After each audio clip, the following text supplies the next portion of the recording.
generally take care of yourselves. But in this business, we celebrate being fat. And the sad thing is, we revere it. And another thing I noticed was that this business also has completely thrown out the window of anybody being, what do they call it? Impartial. Like the day when the porn business actually used to not commingle with AVN, or I should say magazine. There was actually a sense of priority.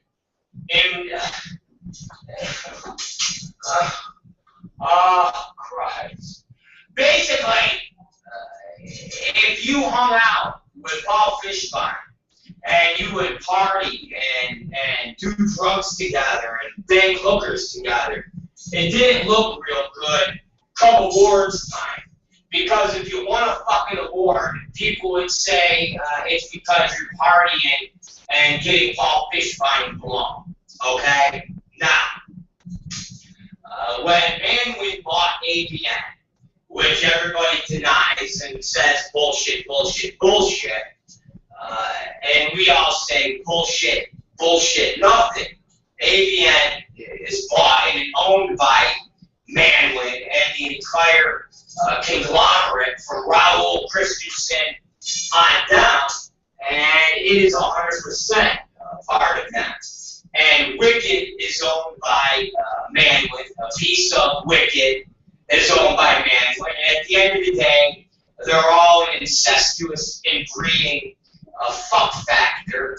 And nothing that is the award show, nothing that is this business is legitimate anymore when it comes to AVN and awards and so forth and so on. Now, let me bring something up to you guys, and it's all in the context of this article, and we'll celebrate the industry's infatuation with being unhealthy and being fucking obese. So, the story that was in AVN today was Jessica Drake and Kelly Shabari rap plus-size instructional. What that means is fat girls, okay? They want to put a nice label on it because, of course, we are in some weirdo society where you can't say fat. You have to say plus size. It's fat. That's what it is. When I weighed 250 pounds, when I weighed 258, I was fat. I wasn't plus size. I wasn't big bone. I was fat. I was obese. And according to the CDC, it's a fucking disease. So, let me continue. Wicked Pictures contract director performer Jessica Drake and award-winning BBW performer, not AVN award-winning performer, Fat Fuck of the Year, because she didn't win that award. Okay? Kelly Shabari didn't win the female performer Fat Fuck of the Year award for AVN. So she ain't that award winner. Have completed principal photography for their new collaborative addition to Drake's multiple AVN award crown instructional series, Jessica Drake's Guide to Wicked Sex for Fat Bucks.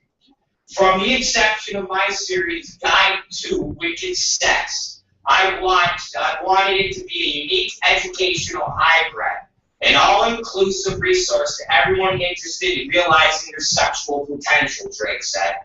When I began doing seminars and workshops years ago, I quickly realized women and couples of all sizes were lacking options. And it seemed many fat fuck movies were still upholding the cliche and stereotypes, often in a derogatory fashion. What derogatory fashion? If you're an obese motherfucker, that's the movie you should be in. Whale Watchers, the big fat and the ugly. What do you want to do? You want to put them in fucking fucking prom queen videos, you motherfuckers? Tell me one movie in Hollywood that I saw at the Oscars last night that got awards that showed big fat motherfuckers being glorified. None. Thank you. Next. She continued, I have long admired Kelly for her sex-positive attitude. Her determination, it ain't determination to lose weight and get in shape. How about that determination? Her only determination she's got is to eat a big bowl of fucking ham. And her desire to educate. But again, educate what? If she was educating people, she would tell people to lose weight because being obese is not healthy. Next. Okay, next. Over the past year, we gradually built a repertoire to embark on what I feel is one of the greatest volumes in the entire series. And I'm very grateful for her input and expertise. Her expertise in being a fat broad. How the fuck? What a nice little sweater I had on there. What a nice fucking sweater I was wearing there. God damn, that was a nice sweater. Welcome, ladies and gentlemen. It's the ROB Black Show. Welcome to another, another evening of frank talk and stimulating. I've been listening to talk radio in the car, 640, and whenever they do the commercials, they're like, stimulating talk, frank conversation. Yeah, all right, it's ROB Black here, the ROB Black Show. This is late night with ROB Black. Yes, it is, and we are counting down the days until the night show is no longer. Well, we'll still have a night show, but it will not be live. How's that? There will still be programming on, but it will not be live. There'll be skits and best ofs and videos and all sorts of shit will be on, but it will not be live anymore. It will be basically pre-recorded information that will be going on, and that will be Wednesday. Will be the last day of this live evening program. We will not be live anymore after Wednesday night. Oh man, fucking Diet Coke. I went to Ralph's to buy my 2-liter bottle. Then they have no more 2-liter bottles. All they had was cans, so I had to buy cans. I'm not big on the Diet Coke cans, but nonetheless, that was all they had, so I had to get it. Anyways, it's ROB Black here, and it's a Friday. Oh God, thank you, thank you. Fridays can never come quick enough. Seriously, I never thought I would care so much about a Friday and the end of the week as I do now. But man, I'll tell you, when Friday rolls around, I get fucking excited. Woo! Do I get excited? I mean, seriously, you can't fathom how excited I get when that goddamn Friday rolls around and it's the weekend. Man, again, you can't fathom how excited I get. But hey, I'm fucking excited. I love Friday. I love the weekend. I love what happens on the weekends. And I love the fact that we are away from this office. Love it. Seriously, I love it. Fucking exciting. It's exciting. I love it. So, what am I doing this weekend? That's what people want to find out. They do. And truthfully, I don't know what's going on this weekend.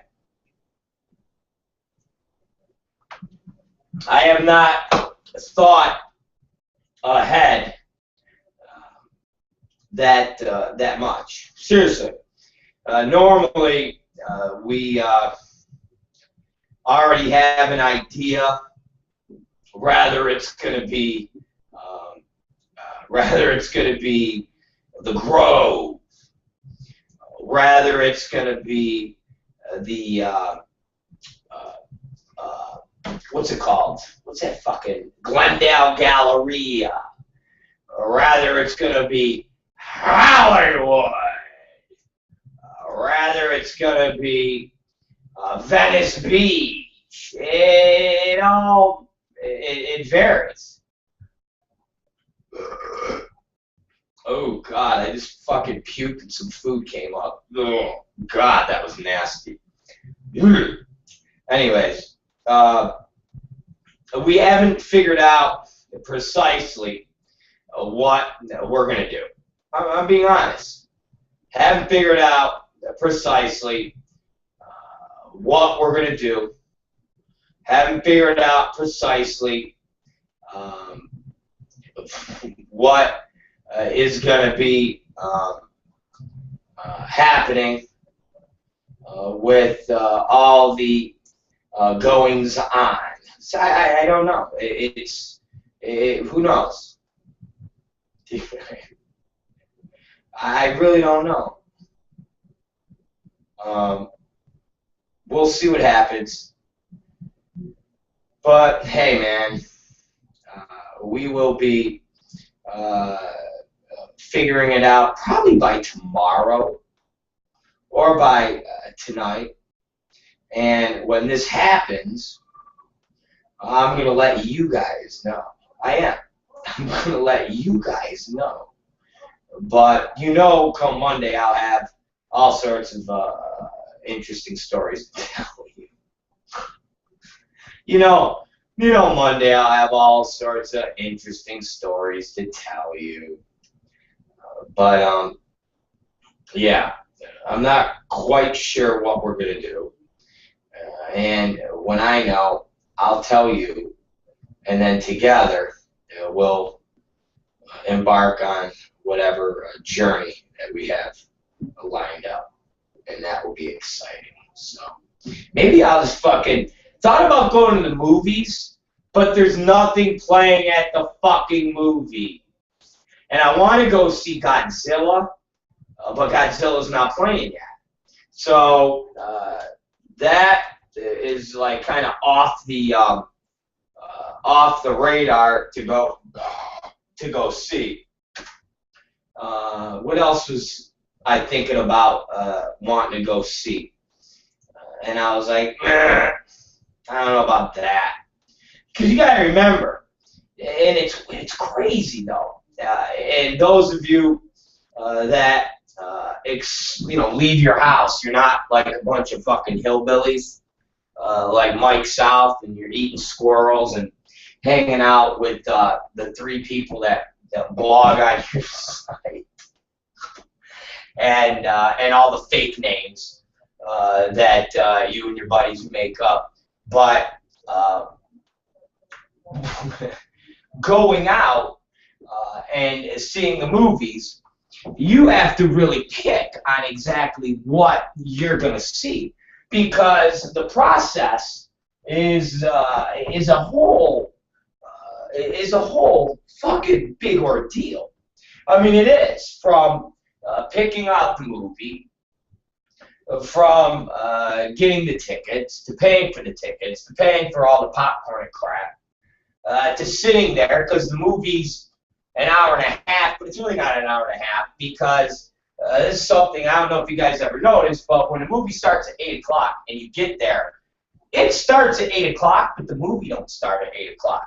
The fucking previews start at 8 o'clock. And depending on what movie theater you go to, there's a good 15 minutes of fucking previews before the goddamn movie starts. So you've got you've got a commitment when you go to the movies. You can't get up and take a piss. If you go up and take a fucking piss, forget about it. You're hit. You're done. You don't know anything. So this is a huge ordeal. And if you fucking pick a stinker of a fucking movie, you're done. You just wasted just hours of your fucking life that you can never get back. So this is a very deep and thought-provoking time in one's life when picking a movie to go see. Now, I was thinking to go to the La Femme, I always want to say La Femme Nikita theater, but it's not La Femme Nikita. But it's a movie theater that's right around the corner, and the movie theater is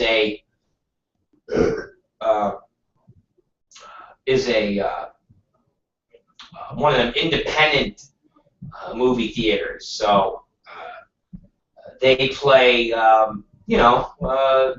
fucking art housey movies, or movies that get limited release in their in the U.S. Distribution chain. Now, it's right near in the area of where we dwell, so it's it's within a mile of a walk. Two, it doesn't play a trillion. Doesn't play a trillion previews, and the previews they play are kind of cool because they're art housey previews. So they're always for some weird fucked up movie. You're like, whoa, that was awesome. And the experience is quite different than a commercial style theater. Now, we haven't gone back to that movie place since I pissed in the bucket for Wolf of Wall Street.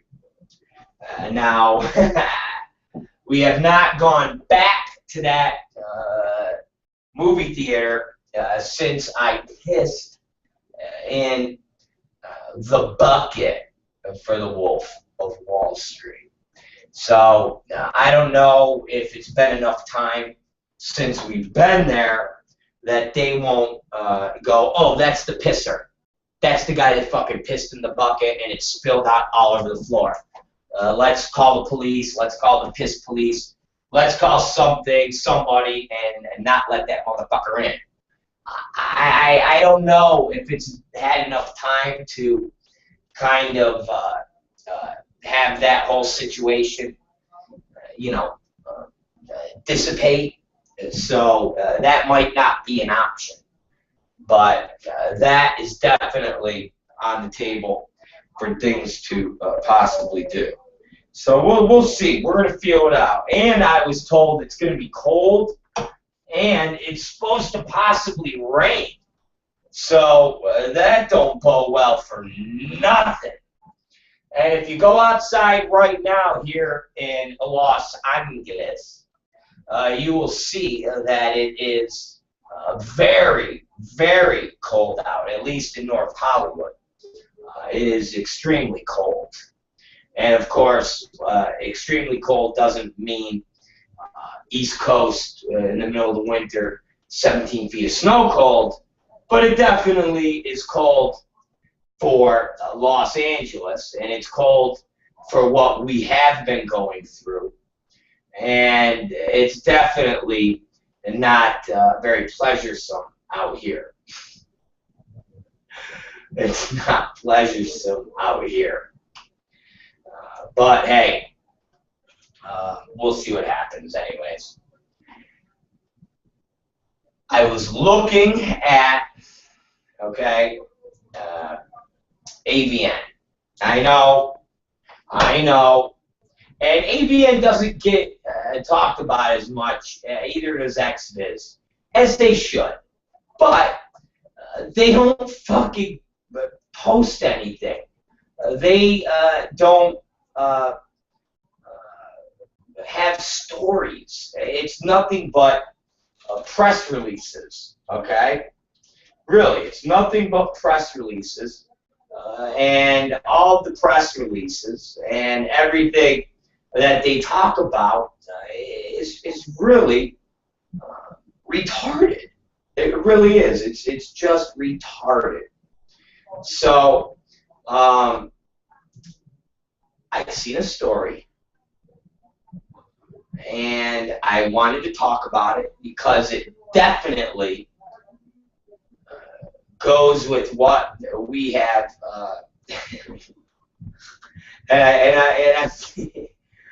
You want to know something, guys? I actually feel bad. I'm going to tell you. All right.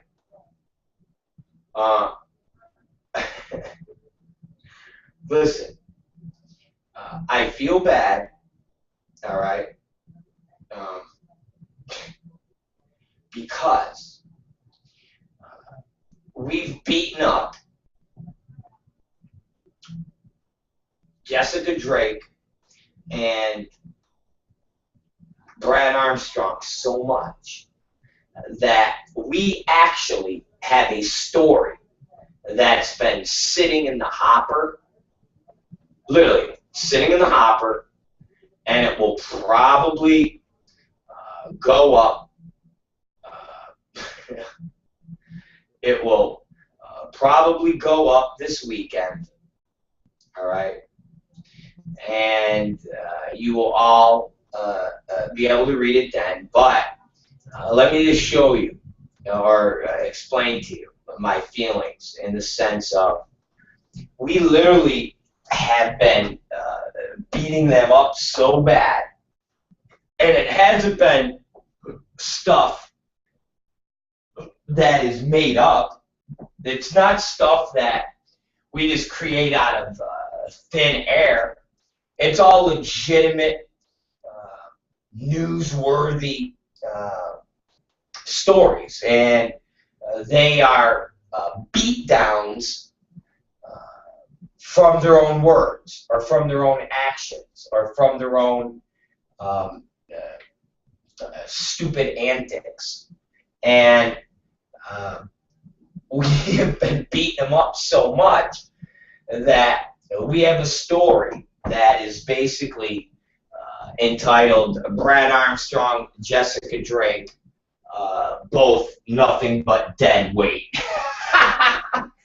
And the story was going to come out, I think, yesterday or the day before yesterday. And Tom Byron was going to run it. I was like, don't run that story. And he's like, why? And I was like, run a Mike South story, or run a Mark Wallace story. Run some story that's not that story, because I don't know if they could take getting the shit beat out of them like 3 days in a week. I mean, it's brutal. I was like saying, and so we agreed to wait on the story, and we're gonna run it later. Now, I didn't give much thought to it until I tuned into AVN and I tuned into XViz, and I seen a new press release for Braun. And not just a new press release, ladies and gentlemen, but on XBiz and AVN, there's stories about my good friend Axel Braun, and they're not the same story. They're two separate stories, which makes it even more amusing. So, AVN story, and let me hit AVN story first. AVN story is titled Axel Braun to hold Sleeping Beauty casting call Sunday. So, Axel Braun Sunday is having casting calls, okay? And let me read this to you. The first entry in the newly formed Wicked Fairy Tales imprint, okay? Wicked Fairy Tales imprint, Snow White XXX, an Axel Braun parody, was released on DVD only 2 days ago, and it sold out its first replication run within 24 hours.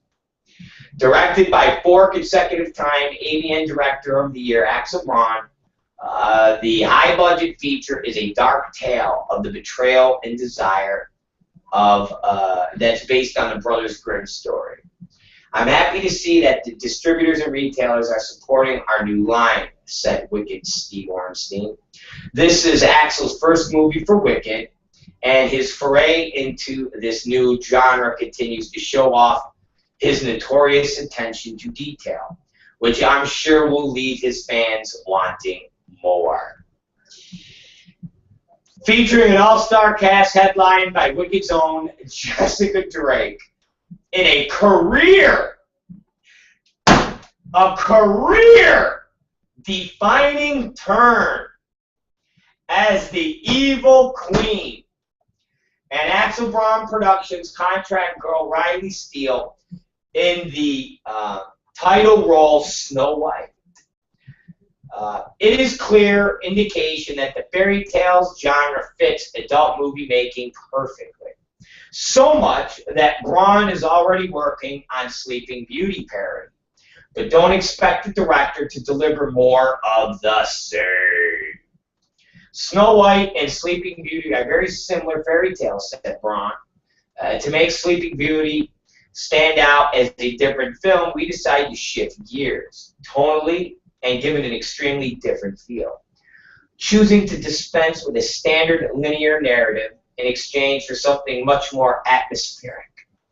The script is terrific, and once again we will have some incredible costumes. Not made by Brad Armstrong. All we need now are the right actors to bring it to life. So who's going to play Aurora? How do you say the name? Maleficent? Maleficent? I don't even know. The Three Good Fairies. With most of the roles still up for grabs, Braun has decided to hold an open casting call this Sunday at 5 p.m. at the Wicked Pictures headquarters in Canoga Park, right around the corner from Todd Blatt's office. And maybe we'll show up there. All agents are encouraged to send their best talent, both male and female, to read with the director, and get ready to open your mouth and suck on Axel Braun's sausage, all right? Needless to say, strong acting and good deep throat skills are a must. For more information, directions, and or script requests, email downtown Julie Bowen at PR@AxelBraunProductions.com. And for domestic sales of Snow White XXX and other Wicked titles, contact super saleswoman Bonnie Legendary Kale at 1-800-737-7838. Tell her that Rob Black said to call her up and say, "What-a!" And for international and cable sales, contact Steve Velotz at 818-349-3593. And you could say to him, "Steve, what-a!" And that's it, ladies and gentlemen. Now, oh, my poor Brad Armstrong. Think about this, you guys. Okay? And I feel bad. I'm telling you, I feel fucking bad. Jessica Drake has been with Wicked for how long? 40 years? How long has Jessica Drake been at Wicked? I mean, seriously. At least 15 years. Right? Right? Right? I mean, she definitely was with Wicked in 2000, and we're in 2014, so that's 14 years. And I'm pretty sure she was with them in 1999. So that's 15 years. Jessica Drake has been with Wicked Pictures for 15 years. And during those 15 years, she's been put in every single movie by her husband, Brad Armstrong. Okay? And Brad Armstrong, for 15 plus years, has been the golden boy of Wicked Pictures. He's been the boss of Wicked Pictures when it comes to directing movies. He is the master of directing movies. He is the supreme leader of making films at Wicked Pictures. And Axel Braun comes along, old Italian stallion there, and what does he do in one foul swoop? I quote. I fucking quote. He made a movie that had Jessica Drake in a career-defining role as the evil queen. For 15 years, her and Brad Armstrong have been making Wicked movies, and they've been making costumes for all of the Wicked films, and some strippers that Brad still hangs out with. And Axel Braun comes along, and in a matter of minutes, poof, he has got a movie that is a career-defining role for Jessica Drake. So basically what this press release says is, hey, you know Jessica Drake? Yeah. You know she's been Wicked for 15 plus years? Yeah. Well, all those movies she's done? Yeah. Wipe your ass with them. Really? Yeah, because the movie that she just did for Axel Braun is career-defining. Wow, that's just a fuck you, Brad Armstrong. Oh, man. Hey, Brad, how's that Aftermath movie going? I don't think that's too career-defining, motherfucker. Oh, my God, I'm so sorry. I'm sorry. I'm sorry. I told you guys before, when I see these types of articles and I see these types of stories, and I'm just like a fucking great white shark swimming in the fucking ocean, and I'm being confronted by bleeding and wounded sea lions and baby seals and all sorts of wounded creatures that can't fend for themselves, and they're fucking bloody, and I'm tasting the blood, and I'm smelling it, and And I gotta eat. I gotta fucking eat all these fucking things. And then when my belly is big and fat and full, like them little African kids with them big fat bloated bellies that are fucking hungry with Sally Struthers, I fuck my belly. I eat more. I fucking just eat more. So when I see Axel Braun and Steve Ornstein talking about a movie that is Snow White XXX, and you have the tagline Jessica Drake in a career-defining role. Oh, I gotta jump on it. All right, I gotta jump on it. And Brad Armstrong puts out a movie, or is getting ready to put out a movie called Aftermath. And you know what I think of Aftermath? Ooh, that's what I think. That's how atrocious that movie Aftermath is. I mean, come on. There's nothing career-defining for Jessica Drake in that movie. All right?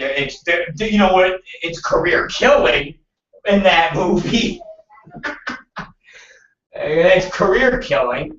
Jessica, what's the movie you're doing next? Aftermath. Ooh. What's it about? Basically, it's about me being old and having a romance with a young boy. Really? Is there any kung fu? No. Is there any nunchucks? No. Is there any aliens? No. Okay, so what's special about it? Nothing! Okay, I already did my special movie. And it's an Axel Braun Snow White, which was career-defining. And now I gotta fucking be in my husband's piece of shit. Because he's basically getting ready to get kicked out of Wicked. And my ass is gonna be right behind him unless I could get hooked up with Axel. Let's see, I went from Evan Stone. And then, of course, I realized that he wasn't going anywhere. And then I had to get hooked up with the director there, and John Morgan was just too goofy. So I went with Brad. Well, I wonder if I can get in there with Axel. Shit, I know he's got a young wife, and he's got a kid. But hey, I'm Jessica Drake. I'm big time. And that's the only thing I can be thinking of, because let's face it, there is nothing career-defining in being in a Brad Armstrong movie. That is called a career killer. So when I see this press release about the cast, think about this, man. Axel's holding casting calls, auditions at the Wicked office. So they're opening the Wicked office special on a Sunday. Think about this, man. Everybody at Wicked are Jews. Steve Ornstein is super Jew. But yet, he's going to go and work on Sunday, which is Sabbath to all Jews. And he's going to go down there and open up that Jewy office so the Italian stallion can take it over and hold casting calls for Sleeping Beauty. Wow! That is called being a player! Come on, guys. Don't hate Axel Braun, the player. Hate the porno game. All right? Let's be honest. Don't hate Axel Braun, the player. Hate the porn game.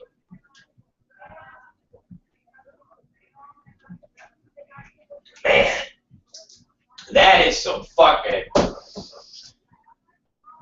That is what's called being a fucking big shot. That's called knowing your fucking role as the top dog at Wicked. And that's Brad Armstrong making $13,000 fucking romance fucking movies in a house in Chatsworth. with Alex Ladd and David Lord as your fucking film guys. You know, of course, sharing them between working on a Jordan Septo movie.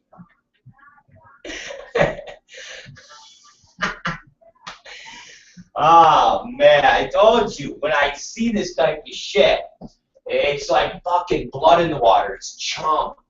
And I gotta jump on it. So, hail Axel Braun and Steve Orenstein for having wicked fairy tales, and more importantly, after 15 years of being in the Wicked family and making 30, 40 different movies, let's hear it for them for finally putting Jessica Drake in a career-defining movie, and that is Snow White. Because without Axel Braun, Jessica Drake would be just known for Brad Armstrong shit fests, like Aftermath.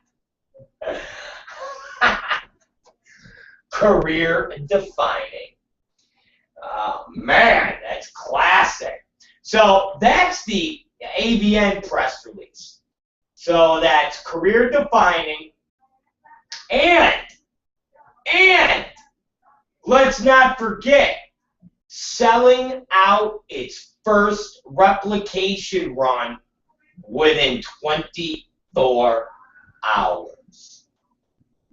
When's the last time Brad Armstrong has sold anything out?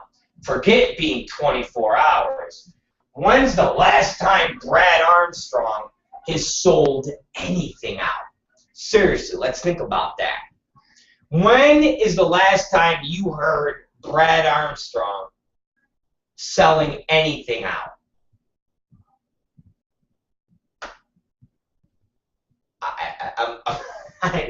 I'm waiting.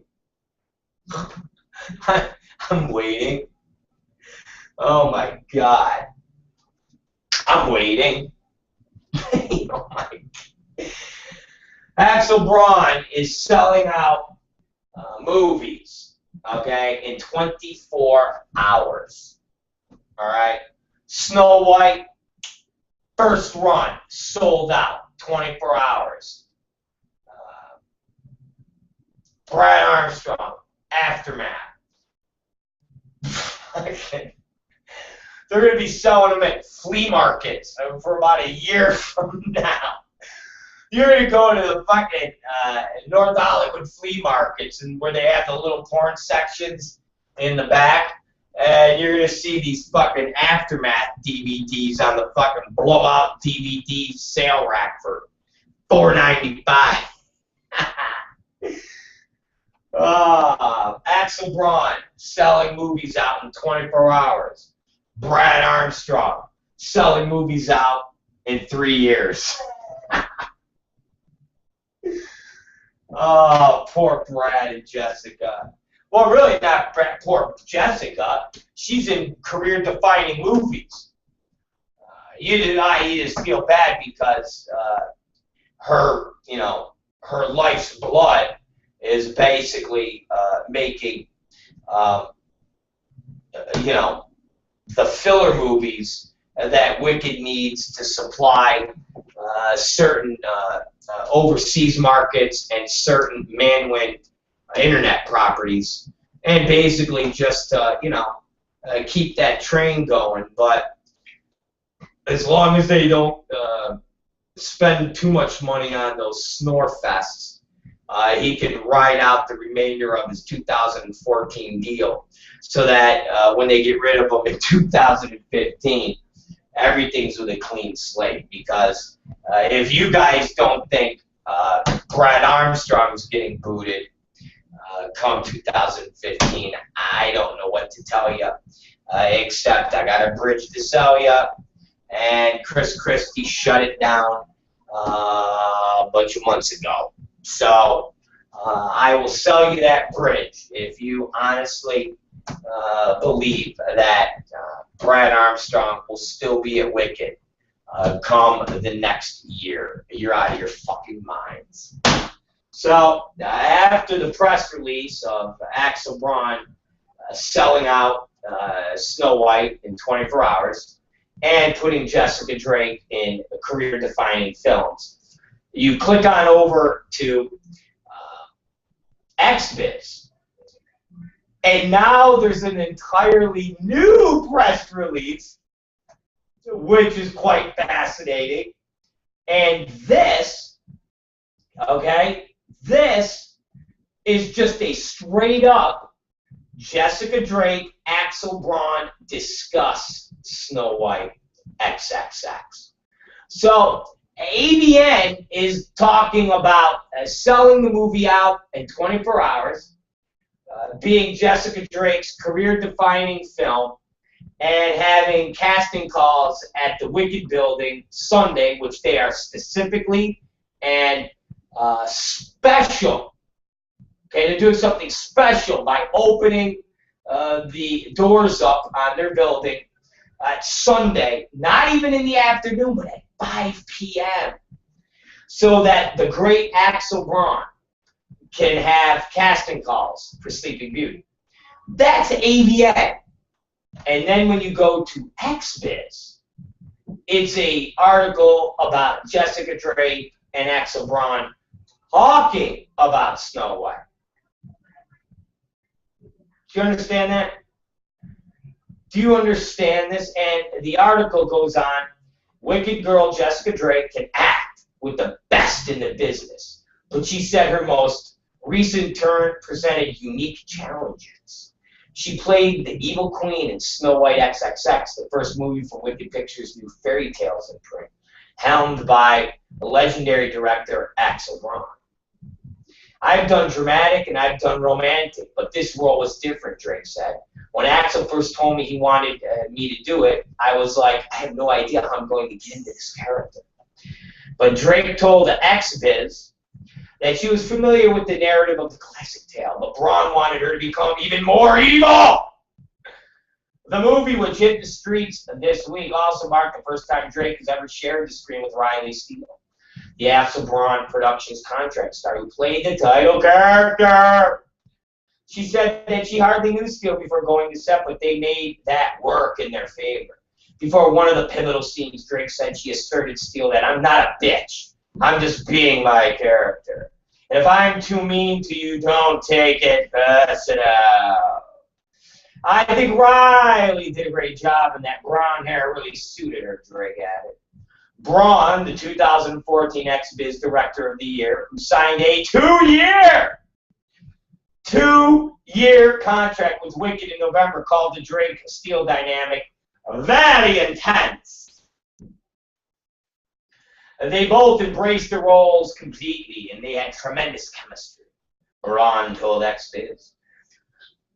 Jessica is a notoriously sweet girl, but she unleashed such an incredible amount of evil that the whole crew was totally intimidated.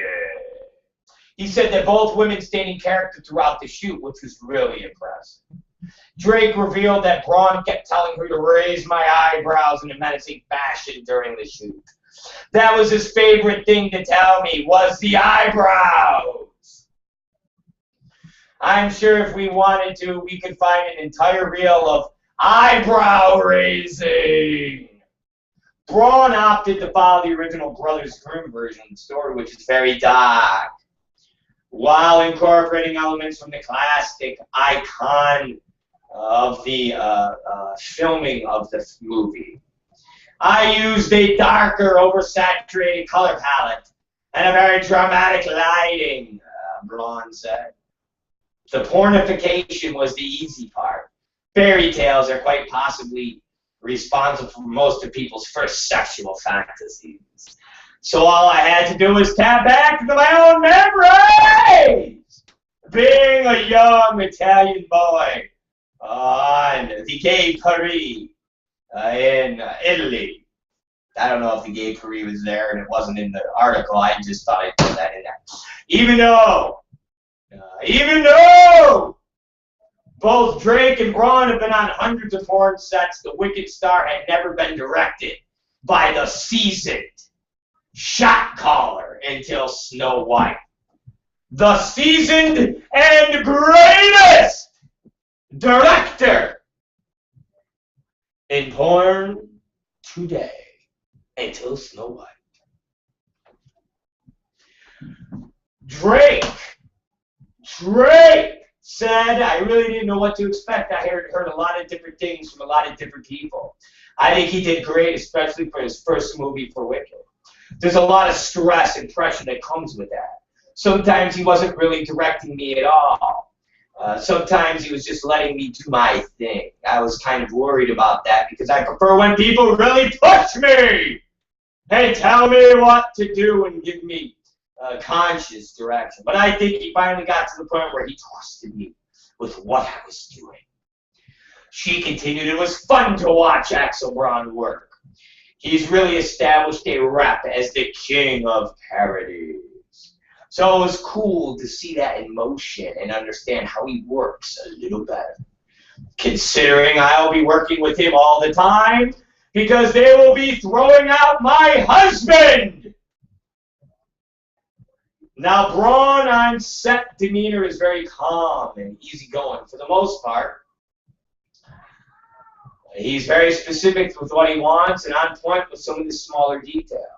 He would walk through a shot while the cameras were rolling to fix something that was bothering him. And I could respect that, Drake added, because my husband, Brad Armstrong, would never do anything like that because he is a hack director. And now, not only did she do a lot of the acting in Snow White, but Drake also did lots of fucking in 3 separate sex scenes. Oh my. With Bearblade, Eric Masterson, and of course, Riley Steele. I guess Wicked is trying to get, or I should say, I guess Manwin is trying to get their money out of this old fuck. Alright? Manwin's like, Jesus Christ, guys. She owes 30 plus movies. How are we ever going to get the money out of her? And Steve Ornstein's like, well, you know, hey, sorry, guys. I don't care. I already cashed those checks. And they're like, Jesus Christ, every movie this twat is in, we're going to have to put her in 3 to 4 scenes. And what did they do? Put her in 3 scenes. Oh, man. She was like, oh, my God. How many scenes do I got to do? They're like, 3, bitch. She's like, oh, my God. I don't want to do 3 scenes. And they're like, sorry, Jessica, but you owe us about $175,000, okay?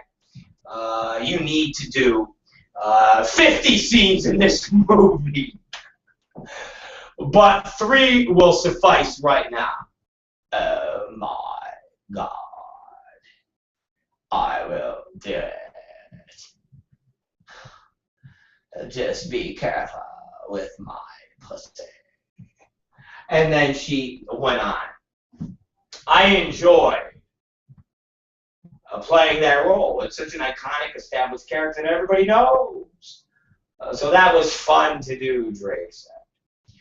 And Drake will continue her promotion of Snow White XXX and 2 featured dancing appearances at the Solito Adult Club and Nanette, New York, and Charleston, New Jersey this weekend. And she'll also be at 2 shows tonight at the Silhouette Nanute and another 2 Saturday at the Silhouette Carlston. Meanwhile, the great director Axel Braun, who in recent years has specialized in creating award-winning superhero parodies, said the idea to do Wicked fairy tales came down to diversifying his repertoire. I just wanted to broaden my spectrum, try different ways of storytelling, he said. Fairy tales allow for a different approach. Even though I'm still going to shoot superhero parodies, as far as projects in development, I have plenty of them. But I'm not really at liberty to divulge them at this moment. Very exciting stuff, I can tell you that much. And one of those projects involved Tom Byron! But that's going to be a super secret. We are not going to talk about that because I promised the great Axel Braun, mum is the word.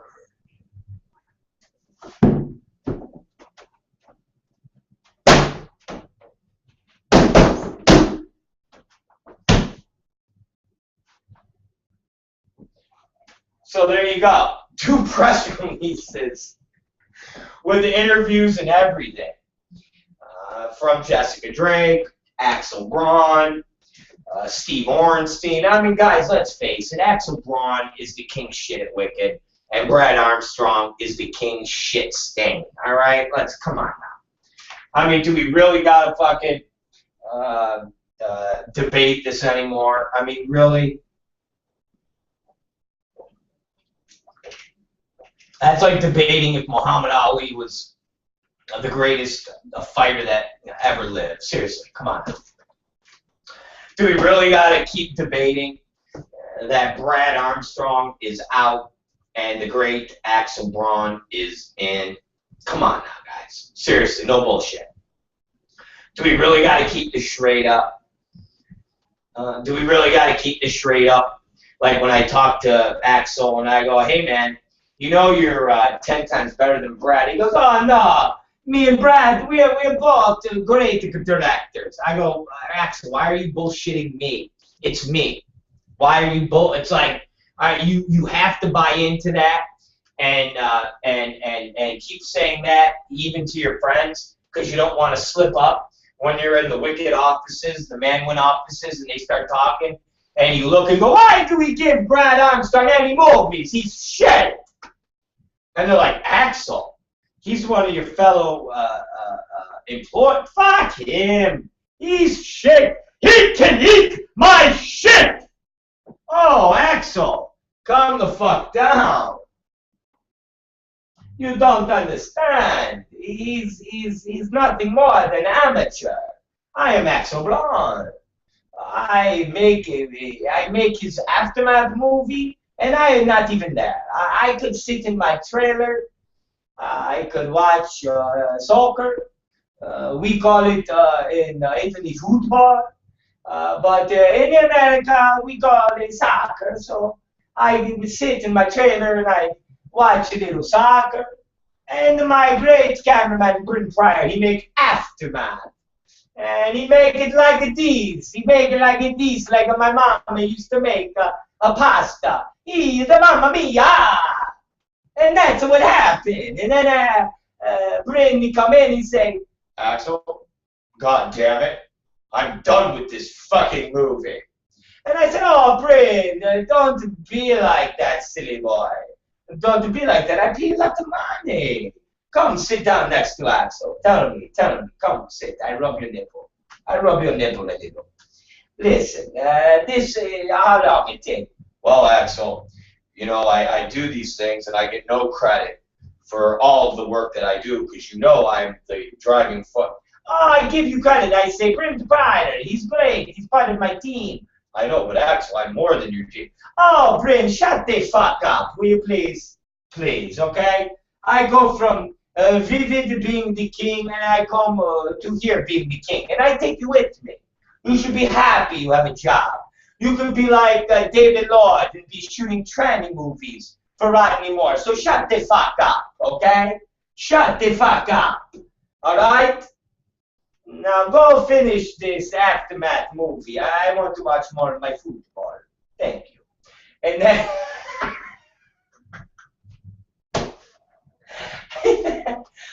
and then, you know, Braun goes and finishes Aftermath.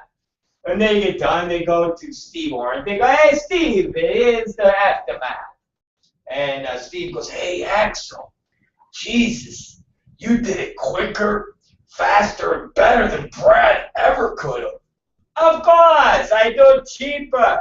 I do it quicker. And it's better. Okay, it's better. I soup the script up. At the end, Brad has that, the girl, the husband. Oh, it's a triangle. Fuck that. I make it the Ford Mustang. It grows tentacles. It kills everybody in the garage. except for the pretty Tyler Nixon. Tyler Nixon gets into the car, and they fly away into the sky. That's it. And there's some music, some rocking music, and it flies into the sky. Wow, Axel, that is amazing. Of course it's amazing. What the Brad Armstrong had before was sheet. It was sheet. I wipe my ass with that sheet. So I spruce it up. I make it beautiful, okay? I make it beautiful, like a mama's marinara sauce. I make it beautiful. A little meatball, a little oregano. Mwah, it's beautiful. So, yes, now when is our next budget coming in? Because I need a new Bentley, okay? But Axel, you already got 2 Bentleys. I need another Bentley. Shut up, or you can eat my shit. Okay, I'm only dealing with you because I have to. But if I have to go over your head and deal with the Manwin people, I will, Steve. So don't push me. Okay? Don't push me. And then Axel leaves, and all is well at the wicked Manwin Braun relationship.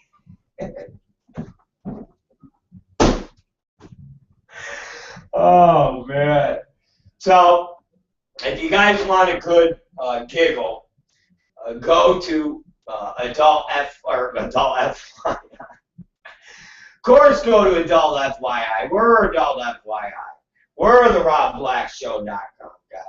If you want to be entertained, go to ABN.com. If you want to be entertained, go to XBiz.com. Both of those sites have the 2 Axel Braun Snow White stories. They're awesome, and you can tell and see if I'm bullshitting. See if I'm going over the edge with my characterizations and what I'm saying about Axel Braun and Jessica Drake and the entire Wicked Pictures institution over there. So go ahead and tune in to tune in. Tune in to the stories. You got this, buddy. Alright, we're going to take a break for a minute. Do you understand? We're going to take a break. Just like mama making the beautiful pasta and the clams and they're so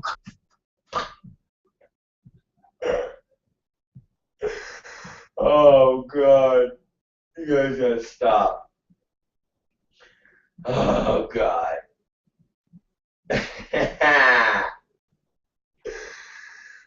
Oh, God. We're going to take a break, and we'll be back.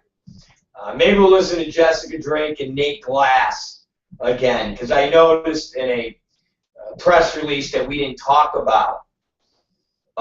It was, I think a day ago it ran, and it talked about how Nate Glass and Jessica Drake will be appearing at another college. Yes. They will be appearing at another college to talk about piracy. Seriously. They will be at another college talking about piracy. And it will be, I think it's USC, University of Southern Cal, and one of their film courses is having Jessica and Nate Glass come on in and talk to them about piracy and what it means for the adult business, and more importantly, don't pirate from Jessica Drake without her consent, and that equates to a basic rape. Oh man, you know, you guys got to admit, it's funny. And again, you'll have people that will argue this, and people will say that I'm talking shit. And here's the thing, I back up everything I say. I don't hide behind fake names. I don't hide in other countries.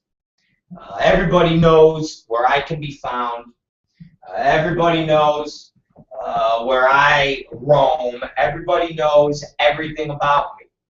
I'm not a little bitch who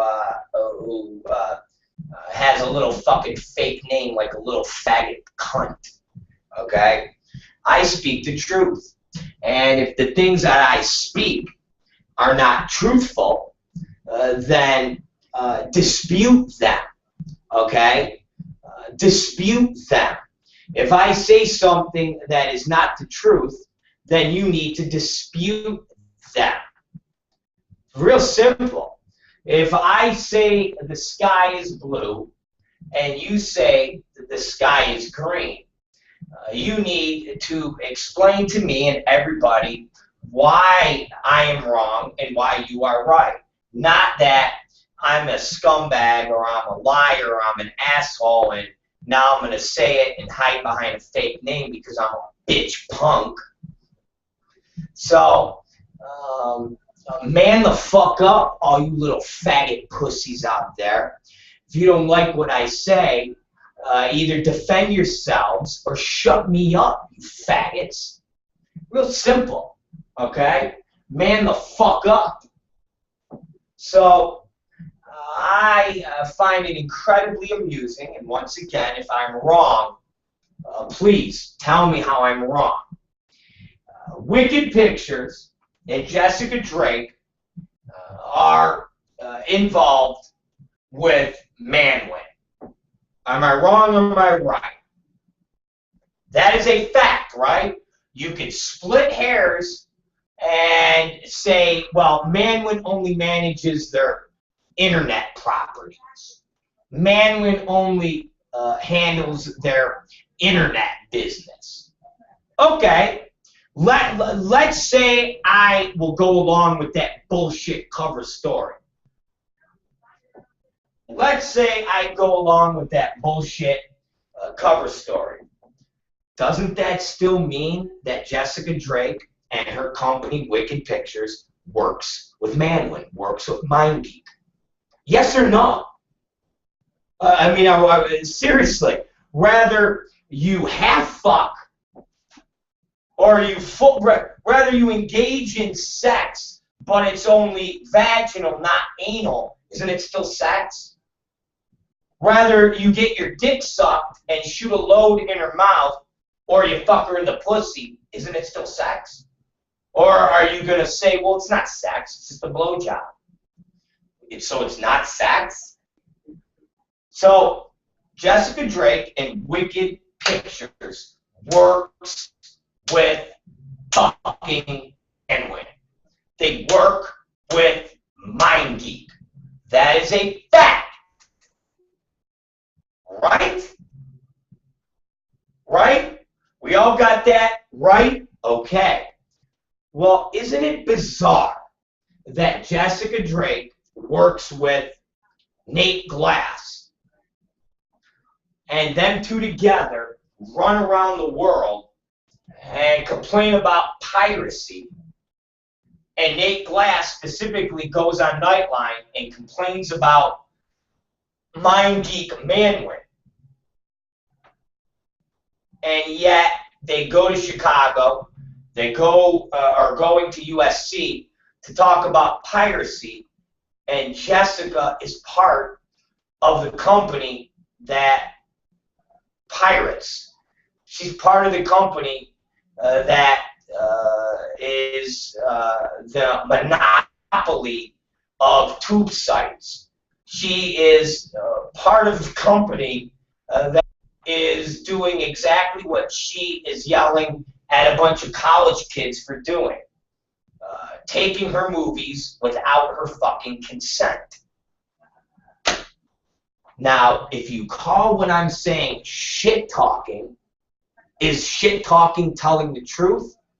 Is shit talking telling the truth that you just don't want to hear because it hurts your little fucking ears too much because the truth stings? What is it? What is it? Can any of you fucking pussies tell me? Jessica Drake is with Wicked Pictures, who's part of Mind Geek Manwin. That's a fact. Connect the dot. Dude, it's a fact. Jessica Drake and Nate Glass travel around the world to tell everybody how piracy, tube sites, illegally downloading porn from all of these sites is wrong. Am I wrong or am I right? She does that. She did it in Chicago. She's doing it at USC, right? Connect the dot. Boop. Okay. Now, it has already come to the attention of the entire fucking world that MindGeek Manwin controls 99.9% of all of these sites that do illegal downloads and carry pirated content. Am I wrong or am I right? Woo! Connect the dot. And Nate fucking Glass, has gone on a national program called ABC News Nightline, where he has called out Manwin MindGeek and said they are responsible for the piracy. They are responsible for the destruction of the business. Matter of fact, they are the scourge of the business. That's MindGeek Manwin, right?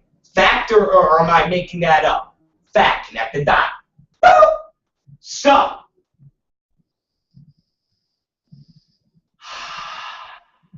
the final dot, as a rehash of all the dots, how does this make any sense if Jessica Drake and Wicked Pictures is part of Manwin MindGeek for her and Nate Glass to do any of this stuff whatsoever? Dot. Boop. Connect them. Boop. Bullshit. Retard. Bullshit. Retard. If I've said anything in this scenario, please tell me that I'm wrong without calling me names, without having your feelings hurt because I've said nothing but the truth and you don't like it because I'm gruff, and you don't like it because I'm in your face, and you don't like it because I've been doing this for almost 20 years and I haven't gone away yet. Other than those things, tell me how any of these dots that were connected are wrong. You can't say Wicked is not part of Manwin. You can't say it. I don't give a fuck if you say all they do is pay them to give each other blowjobs. They're still connected. They still make money from each other. And for Jessica Drake to be with a guy named Nate Glass, and that guy Nate Glass is running down the very company that part of her money comes from, is incredibly retarded. It is incredibly hypocritical, and it shows that this industry lacks any sense of credibility because we don't know what one hand's doing with the other. We don't know what one end of the mouth is talking while the other end of the mouth is lying. We don't know anything. And the people in the press look and say, fuck these losers.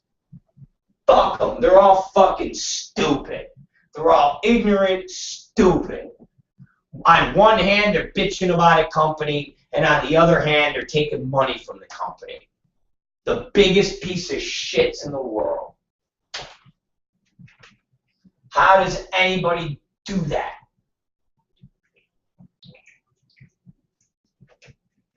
Explain to me. How does anybody fucking do that? Incredible. Incredible. You're all fucking incredible.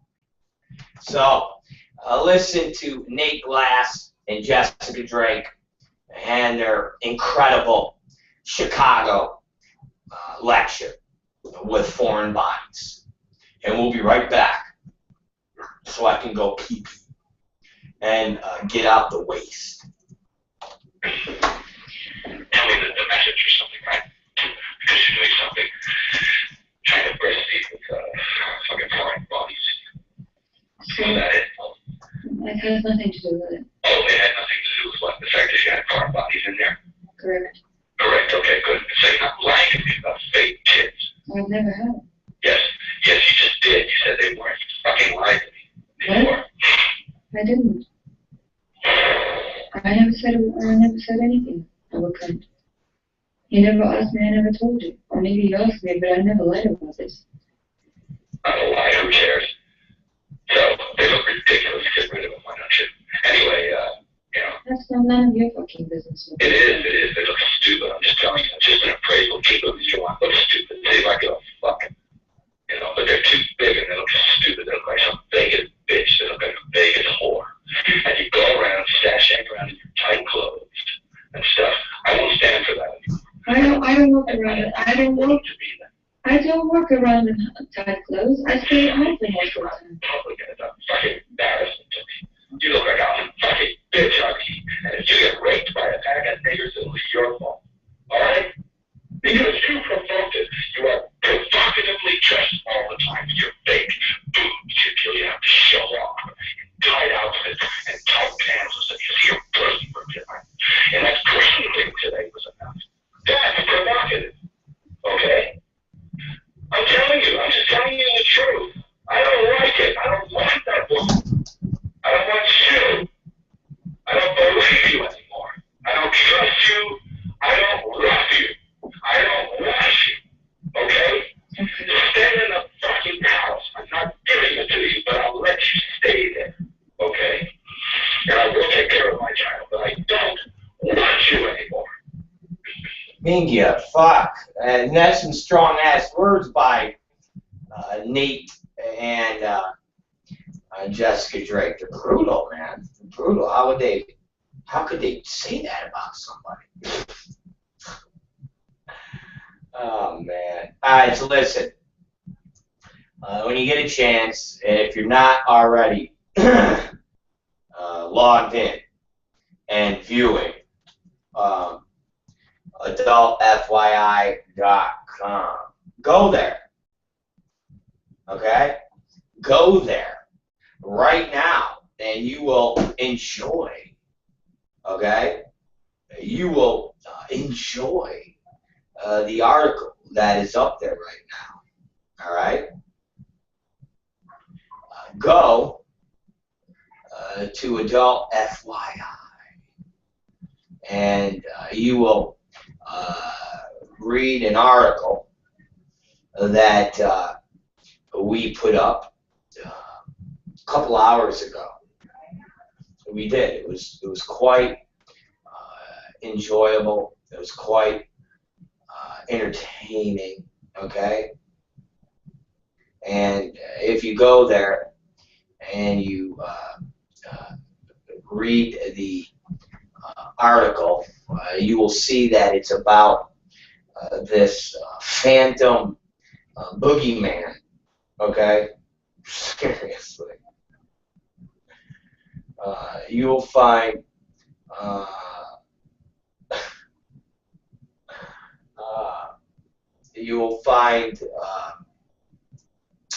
the article about this boogeyman that Mike South is constantly talking about, which is this free speech coalition, money-making train that is constantly making trillions of dollars with all of these connections all around the United States. And again, you know, the thing about us and about our show, and whenever we've had a problem with people, we've come out, we've said what the problem is. The problem has been real, and we prove the problem, we prove the conspiracies, and then we talk about it.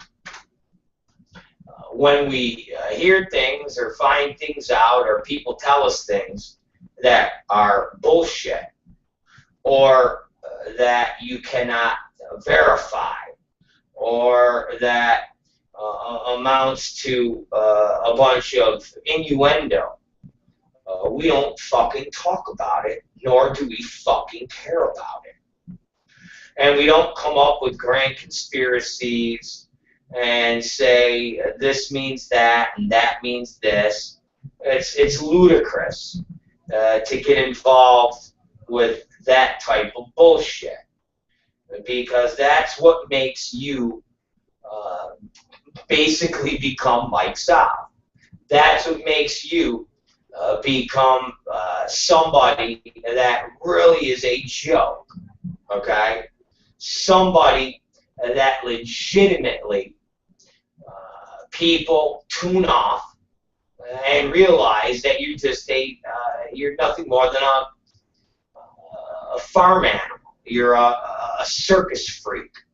You have no credibility, and it's laughable. So whenever we've gotten information that basically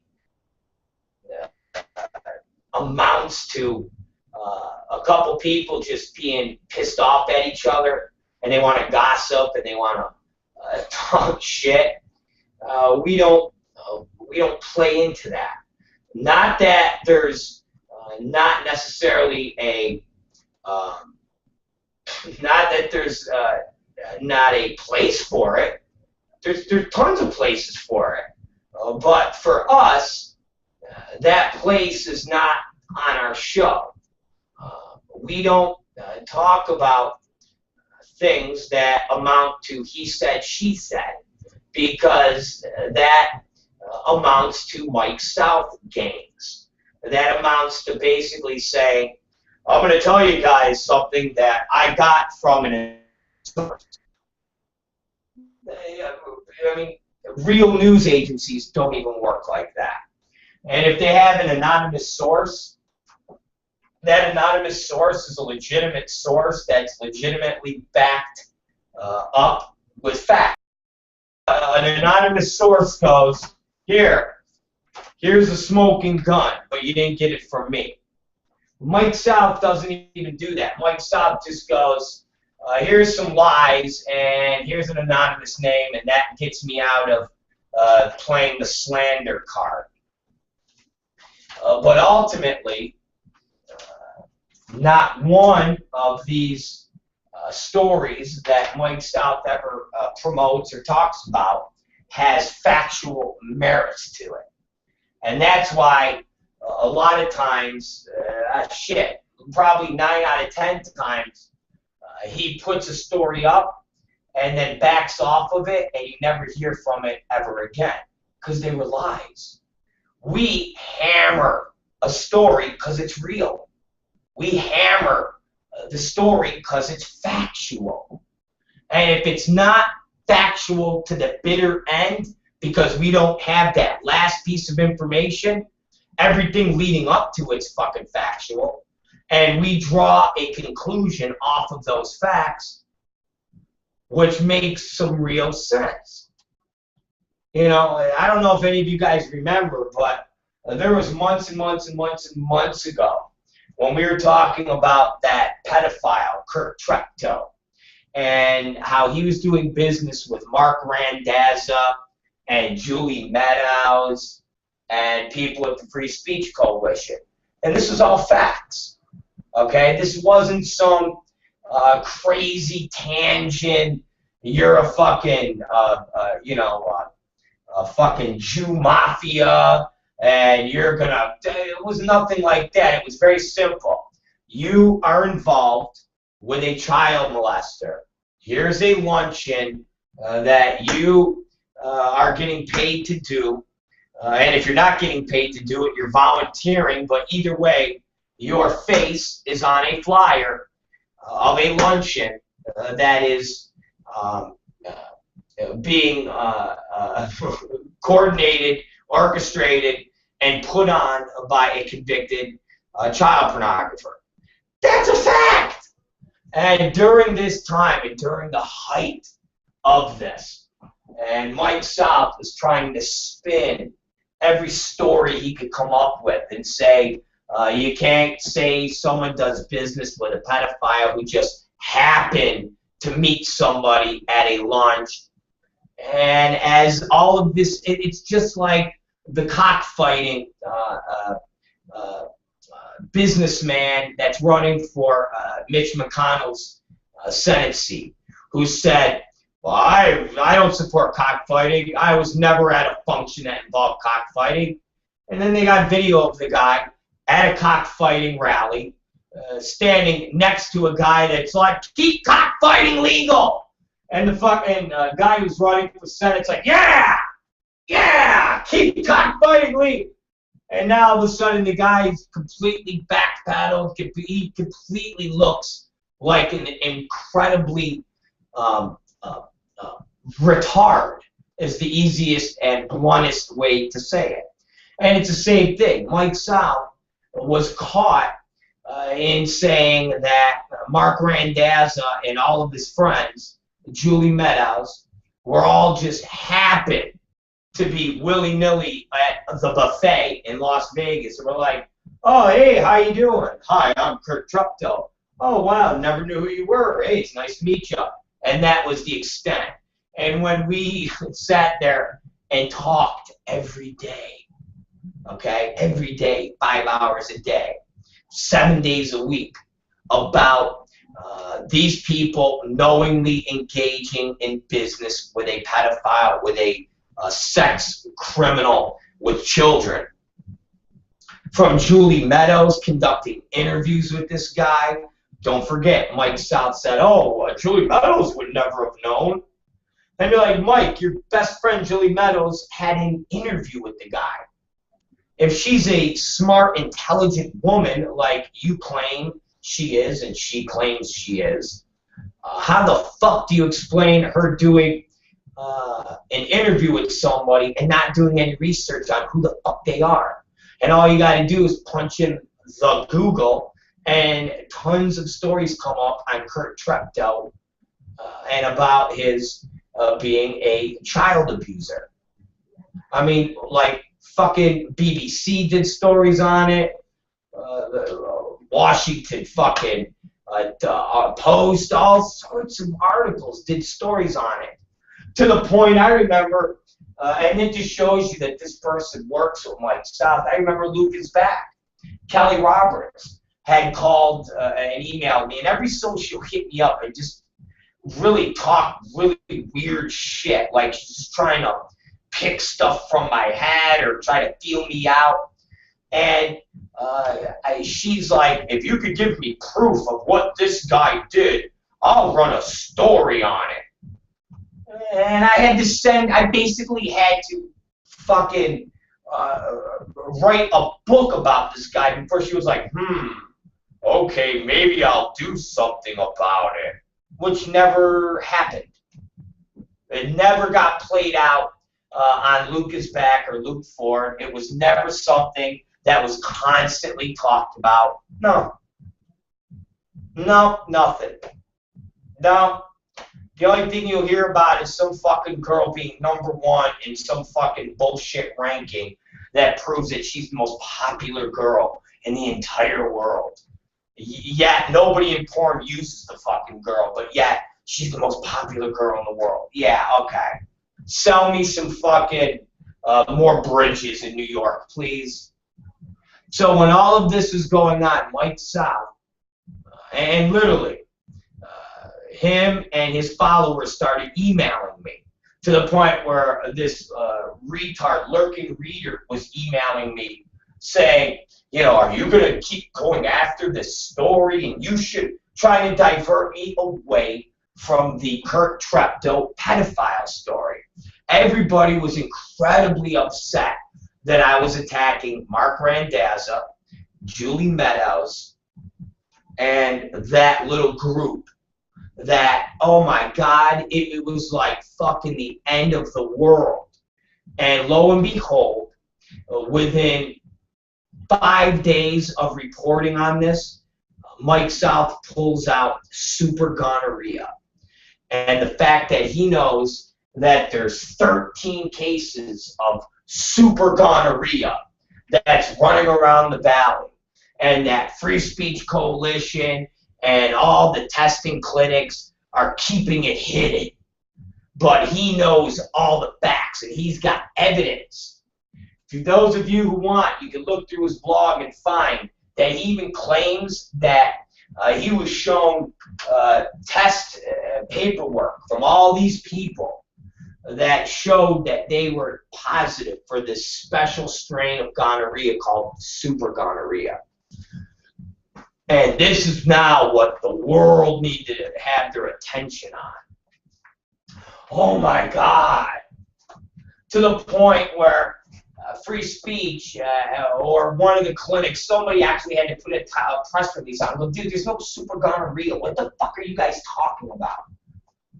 But Mike South seen a report that said there was super gonorrhea case 1 in Japan. And of course, guess what? That's all the bullshit he needed to create one of his lies. One of his bullshit lies. So he then could tell everybody about super gonorrhea and that there's this mass conspiracy. Don't forget the mass conspiracy with Free Speech Coalition, the very company that he rags on a daily basis, but yet advertises on his website. I will repeat that. Free Speech Coalition advertises on Mike South's website. Do you want to know how? Click on J.D. Odenberger and Associates. When you click on J.D. Odenberger and Associates, you scroll down, you see a link for Free Speech Coalition member. You scroll up and it talks about the partners. There's 2 men of J.D. Odenberger and Associates. One of those men is a man by the name of Reed Lee. Reed Lee is a board member of Free Speech Coalition. So guess what, ladies and gentlemen? Mike South advertises for Free Speech Coalition. Once again, when I give you facts, dispute the facts.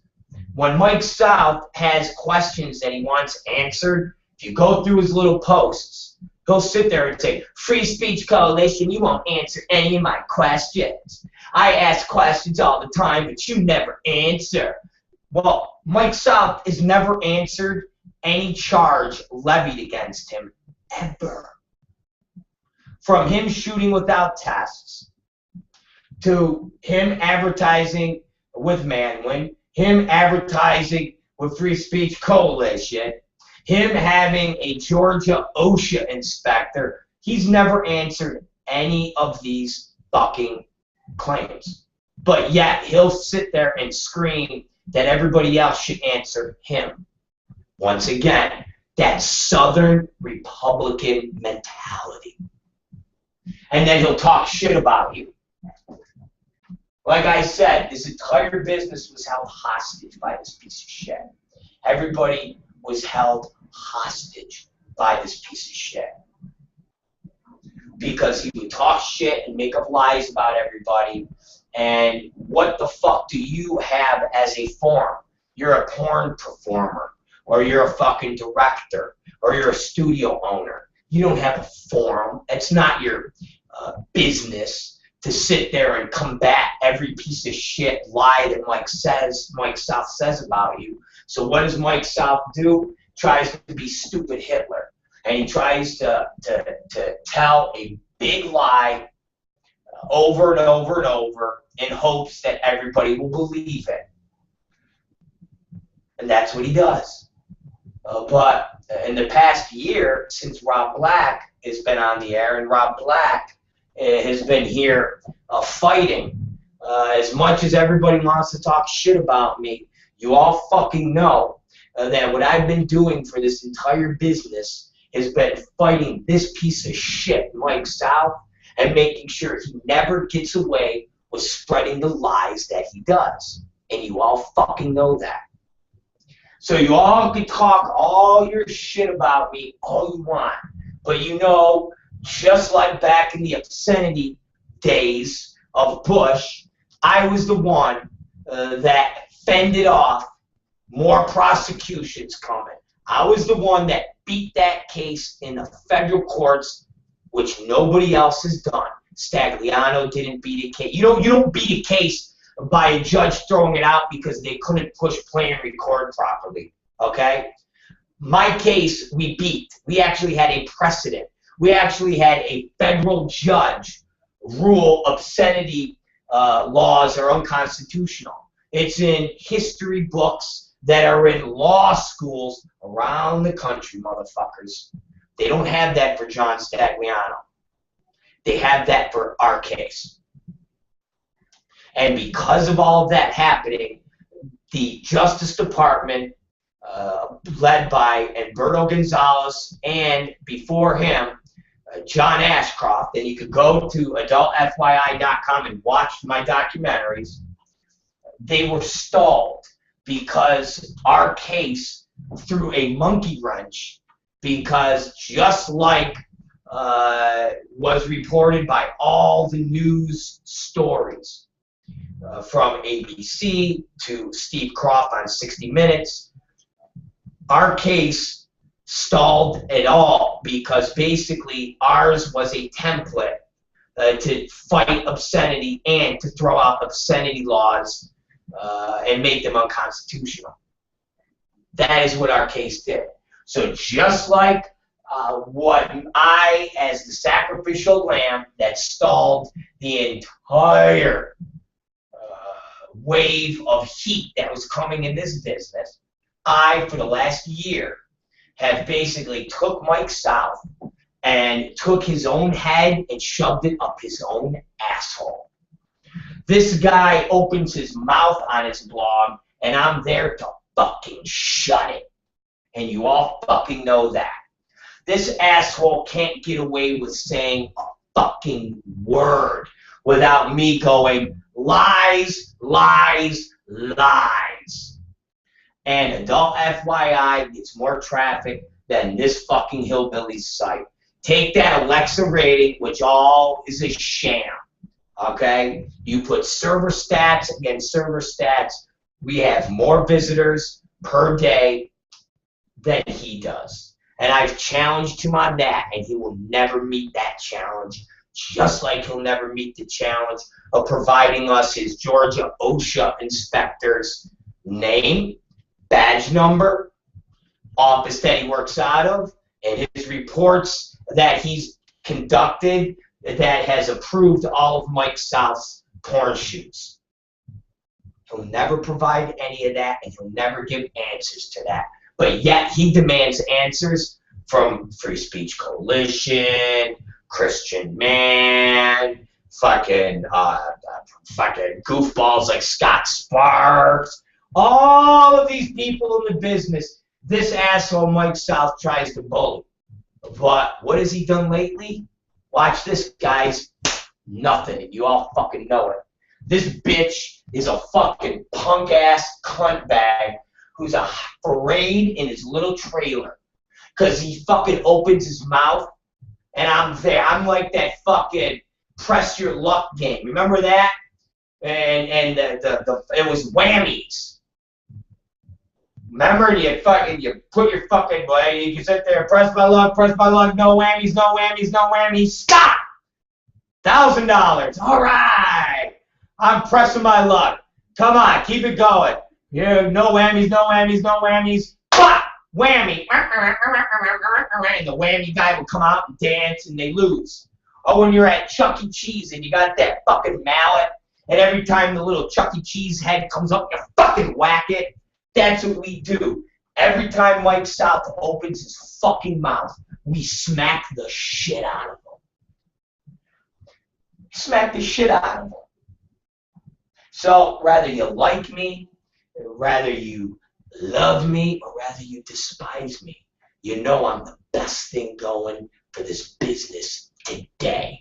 Because this motherfucker, Mike South, is pure evil. Everything he spews is lies and fucking poison.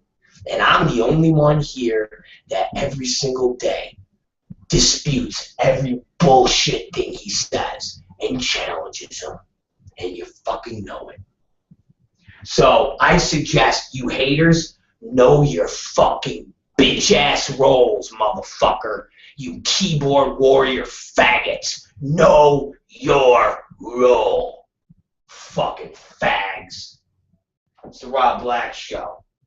We're going to take a break for another 1 second. And after we get done, the beautiful Katie Summers is going to be joining us with the fucking news that we can use. Oh, yeah! Ooh, loaded, loaded, loaded. And let's hear a little something special that I know you guys want to hear. Seriously. And the only way I could describe it is, well, it's somebody that Katie Summers introduced me to many, many months ago. And I've all but forgotten about him, but we're bringing him back. And he's actually going to be live with some skits very soon. And without further ado, I'd like to bring you Salad Fingers. And he's very special. Hello. I like rusty spoons. I like to touch them. The feeling of rust against my salad fingers is almost orgasmic. I must find the perfect spoon.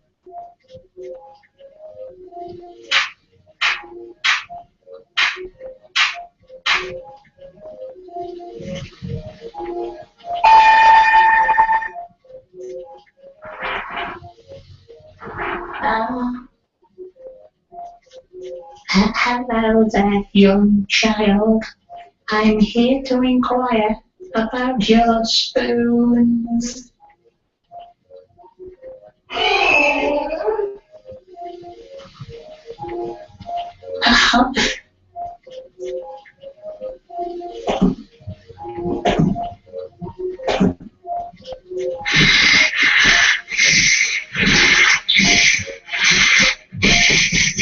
Might I ask where you keep the spoons?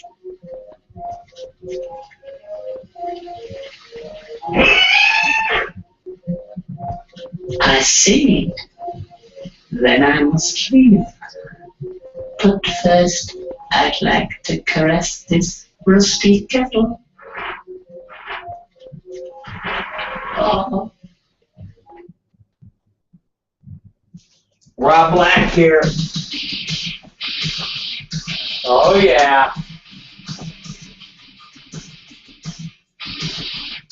Oh, motherfucker. To my mates.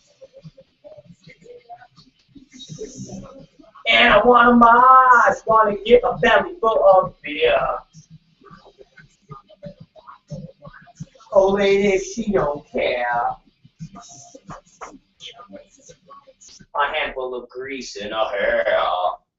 Alright, let's call that little son of a bitch Katie Summers and her beautiful, scrumptious, diliumptious, and she's telling me she's got hiccups. Fuck her hiccups. I'll scare her, and she'll be done with her hiccups.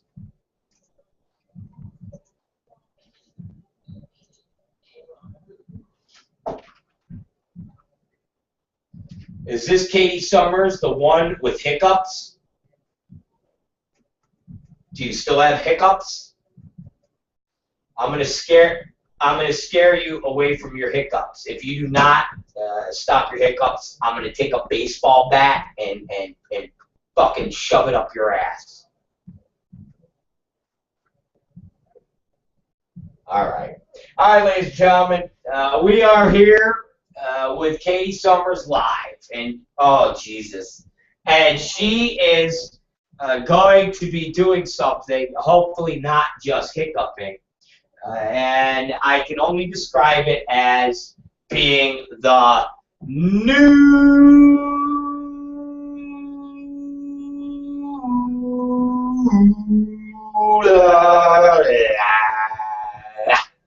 that you can use. Take it away, hiccuping Katie Summers, you annoying little fuck.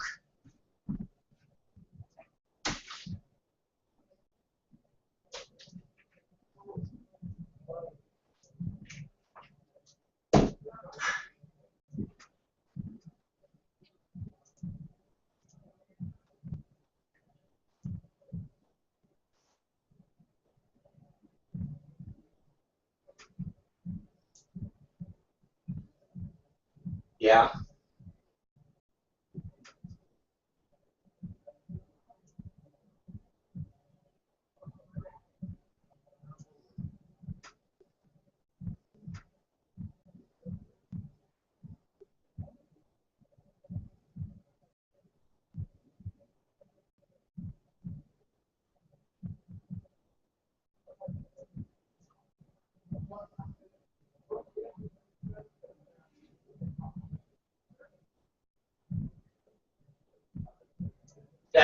That's great.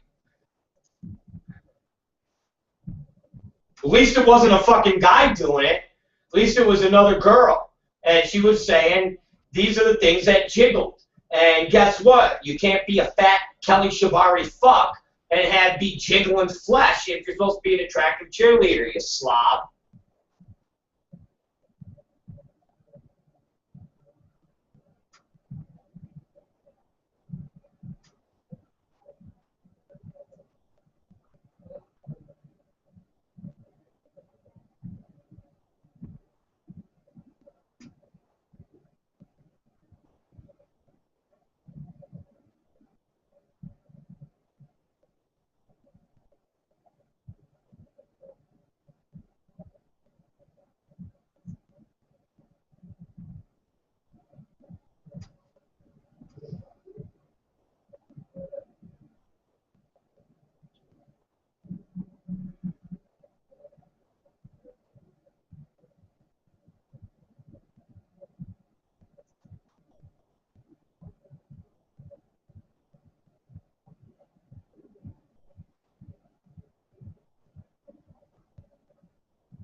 Listen, there is nothing wrong with, listen, they're not girls, I repeat, they're not girls that are working at a bank. They're not girls that are working at a fast food restaurant. They are girls that are to wear skimpy outfits and go out on a football field and dance around and get the fans excited about the football game. And they are there for eye candy. That's their cheerleading job.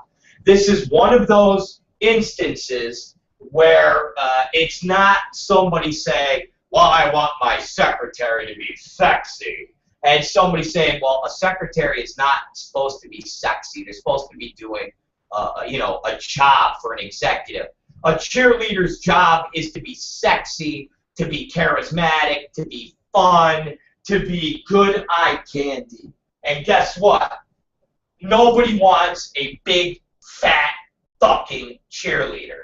So this is one of those instances that these girls will never get sympathy, not even from other girls, because they will say the same thing. Well, you're a cheerleader.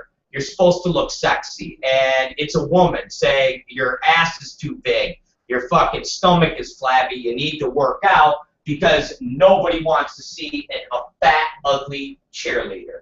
Thank you very much.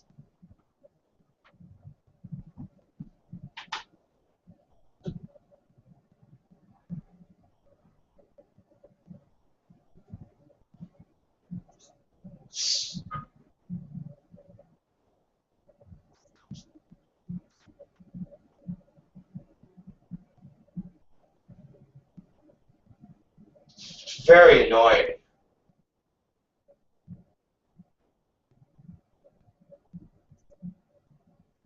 Ugh, God. Alright, keep going. Motherfucker, you gotta do it, but Jesus Christ, I mean, how do you not know how to stop hiccups? I learned how to stop hiccuping when I was fucking 8 years old, for Christ's sakes. You're fucking, you take some water and you gulp it down. You go like that, like that. That's what you do. What do you do?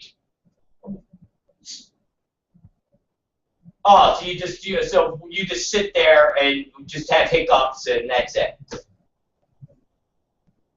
Okay, well, great. Go ahead, keep going, Miss Hiccup.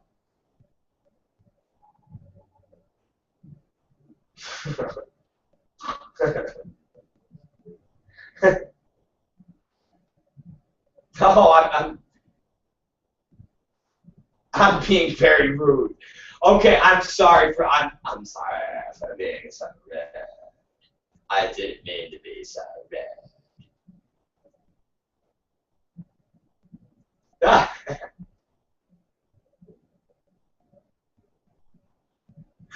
I'm so sorry that I was being rude.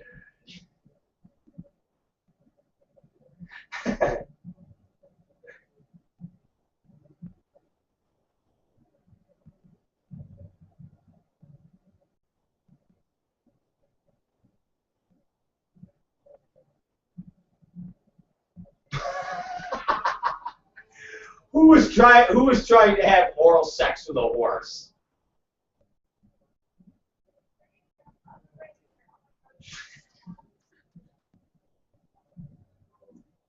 Hey,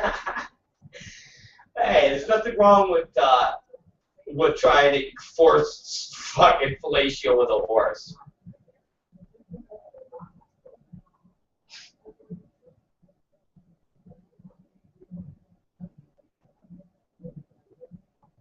Oh.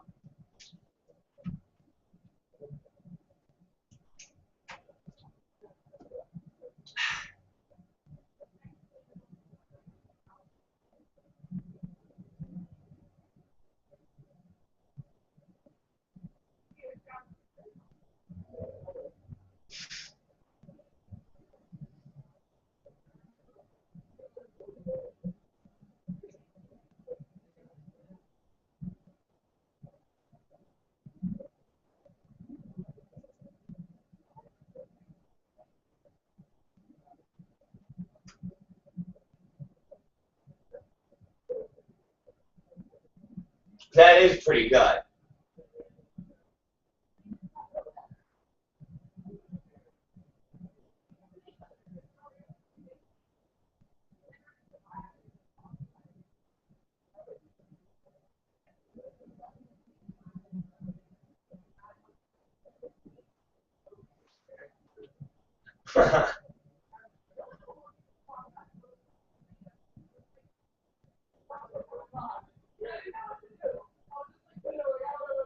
Oh, that's funny. Yeah, tell me about the fucking horse blow job. Fuck.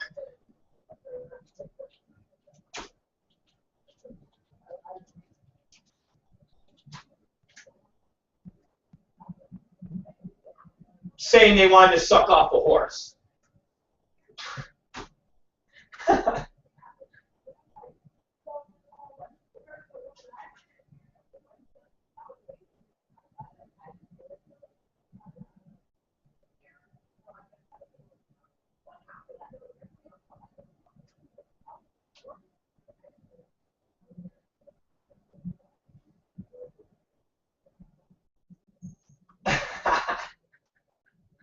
Wait a minute, stop. So just real quick, so what you're saying is they did what amounted to a Chris Hansen to catch a horse predator. And so they set up an undercover sting to see if this person would go suck off a horse. Oh my God, was Chris Hansen there?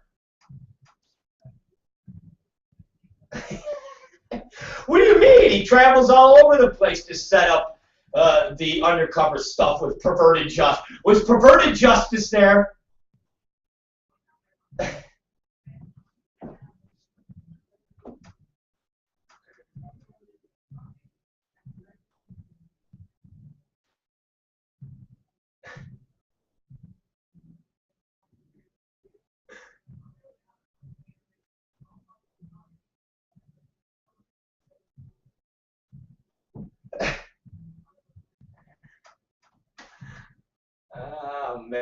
Jesse, go ahead. I'm sorry to interrupt you. Go ahead. Go ahead with the horse fucking.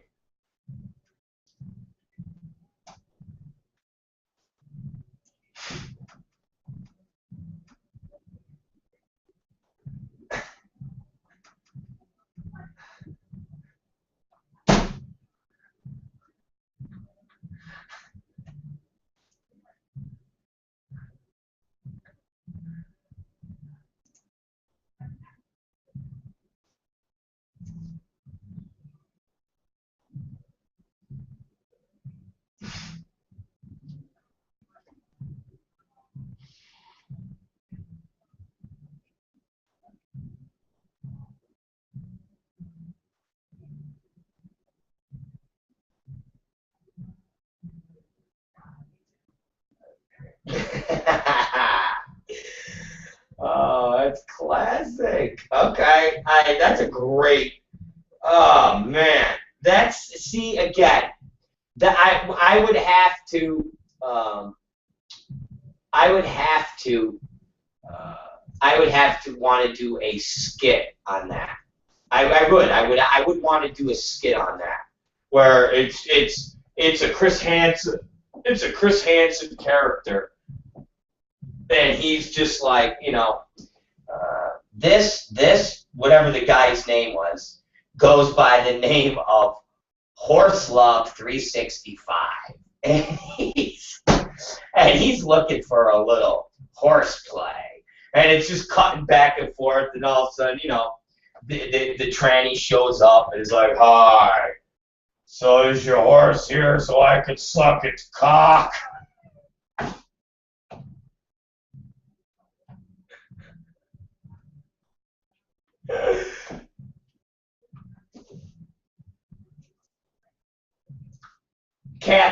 Catherine, please. Anybody that's looking to score a blowjob on a horse is not a feminine tranny. That's something that's like, "Hi guys, I wanna blow a horse." Um,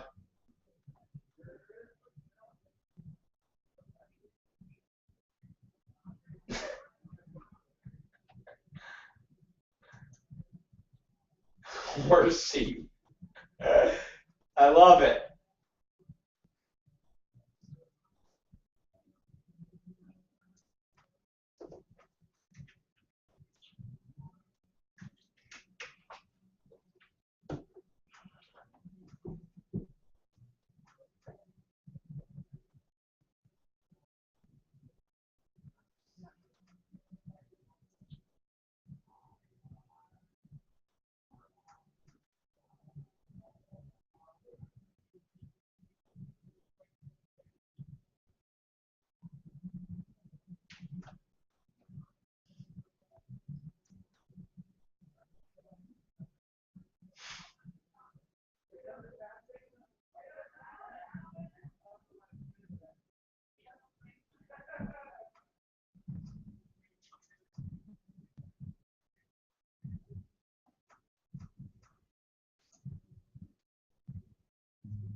Okay, I just love it.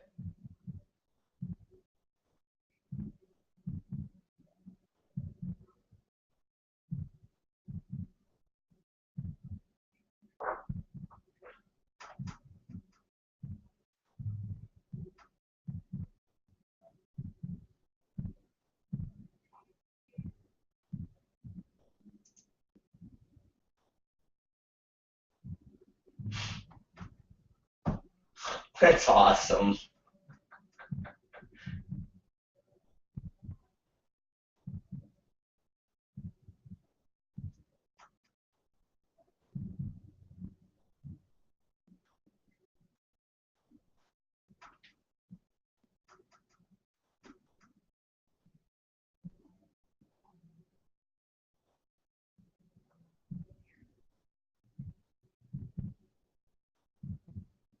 I love it.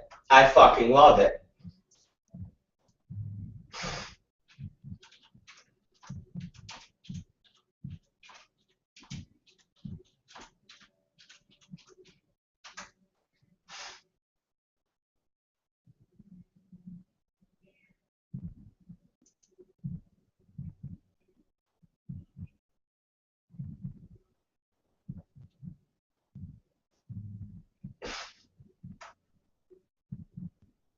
I love it, man.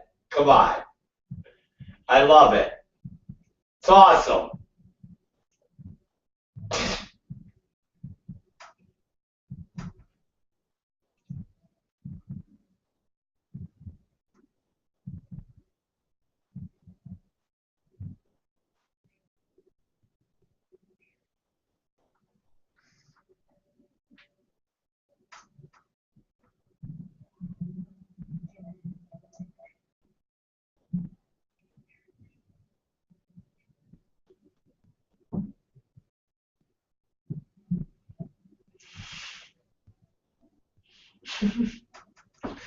Oh my god.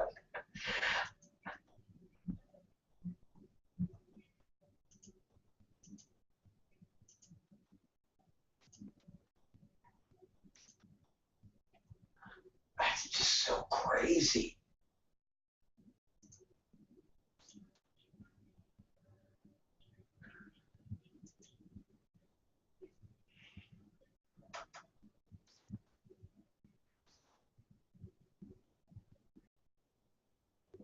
Man, that's crazy.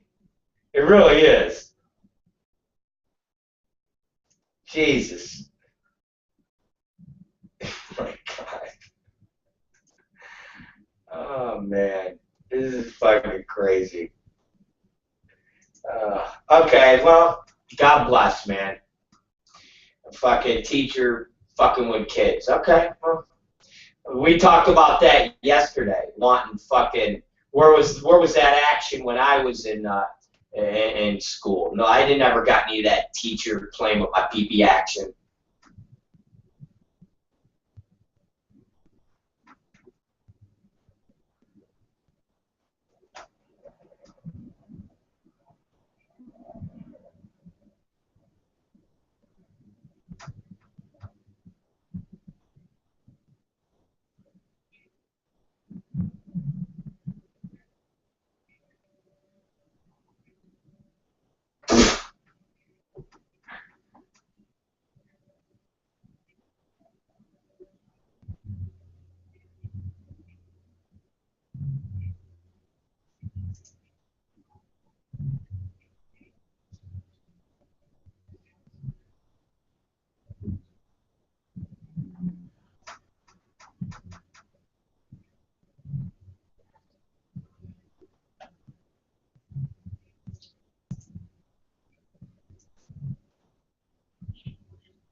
He wanted to do dirty things to you. Oh Jesus, that's dirty.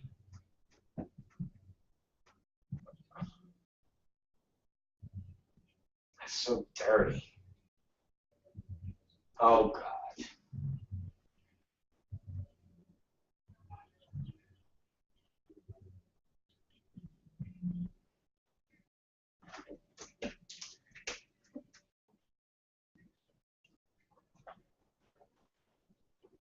Oh Jesus. Okay.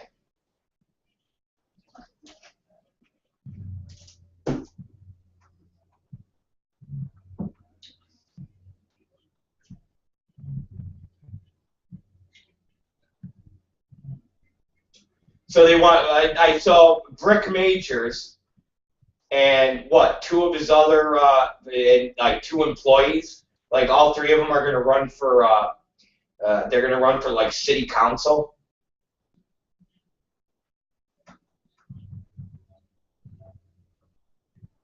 Yeah, that's his name. That's his real name, Brad Barnes.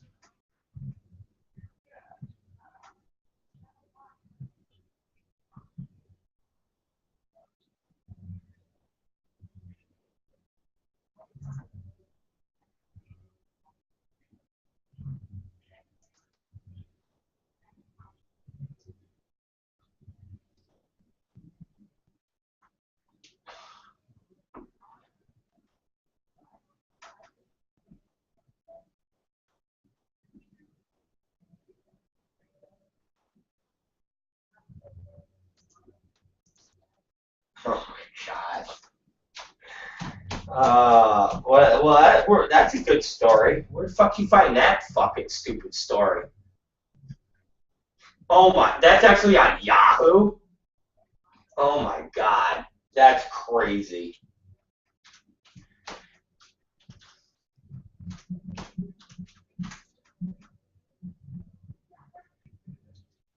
And you know what's funny? Because Brad, that guy, you know, Brad, he's such an idiot. He really is.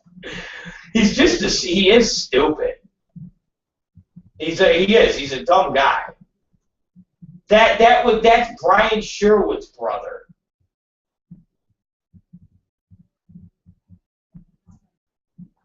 Yeah. Brad, he was a porn actor. His name was Brick Majors.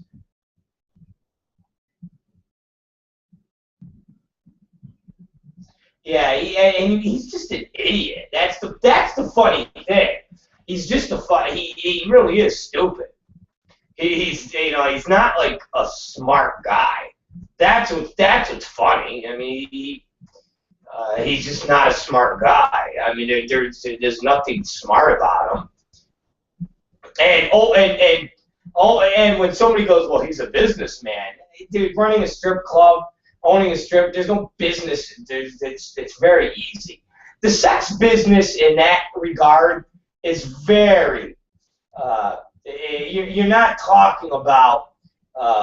You're not talking about having to put together in-depth marketing plan. It's sex. It sells itself. You know, it's fucking. You open the doors and guys walk in. So they can fucking have girls rub their cunts against them. Big fucking deal. The only thing you got to know how to do is count money. If you can count money, you're all set. Why do you think the porn business is where it is? Because anybody can get into it. It's not anything that's difficult.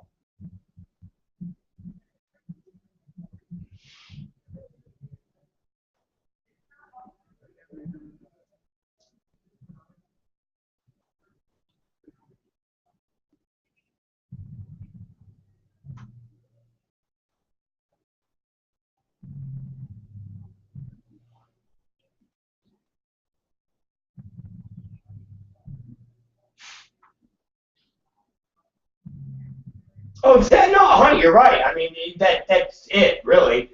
I mean, literally, you open a strip club and it's easy. It's not like you're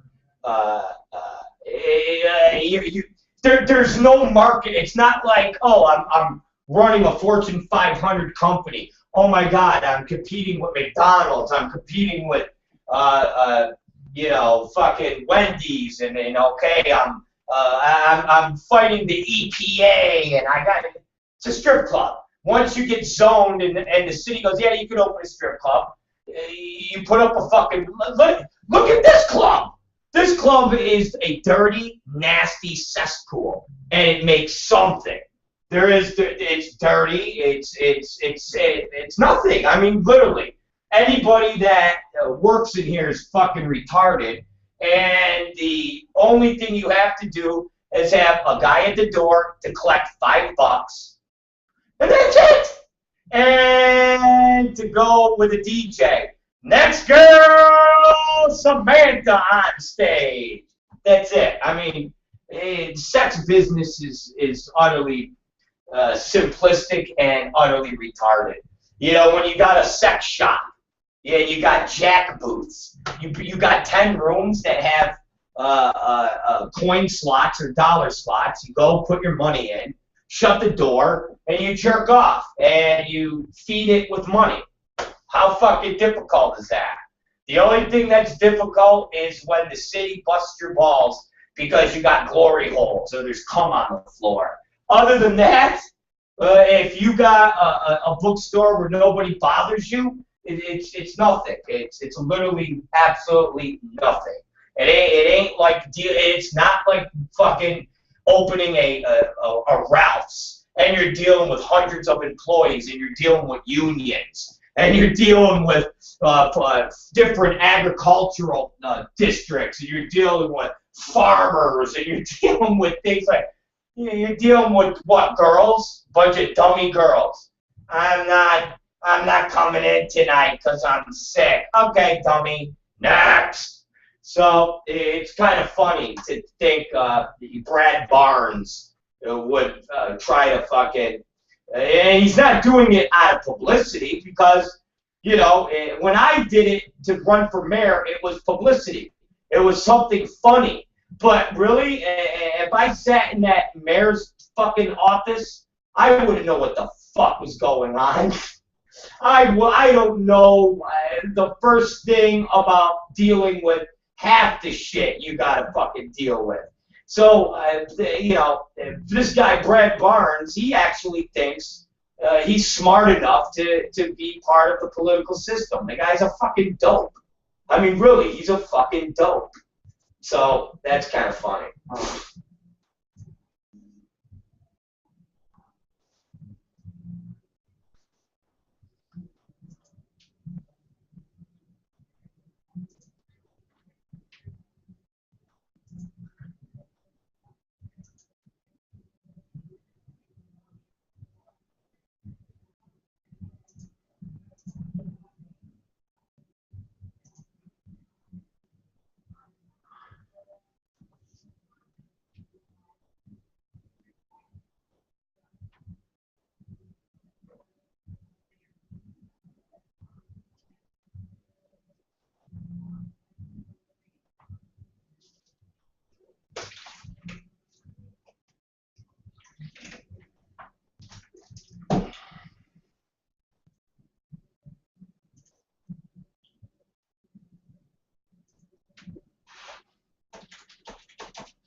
Exactly.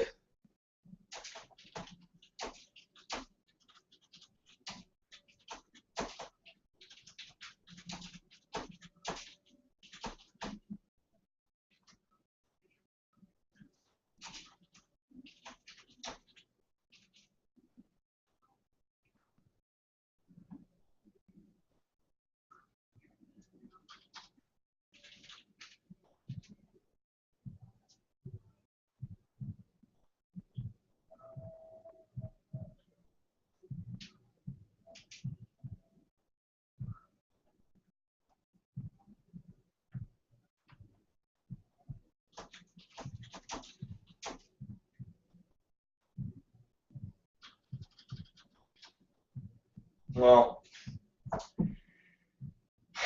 they're all retards, baby.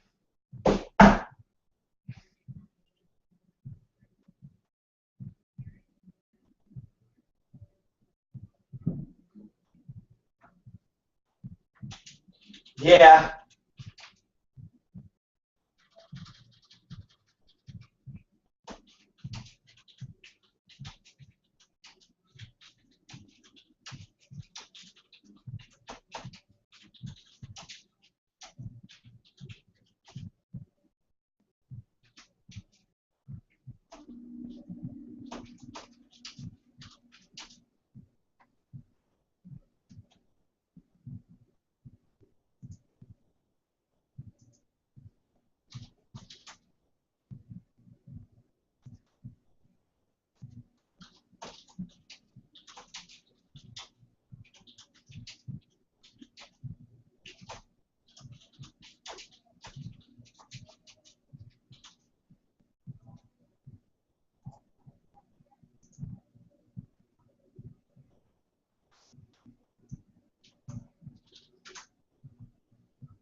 Yeah.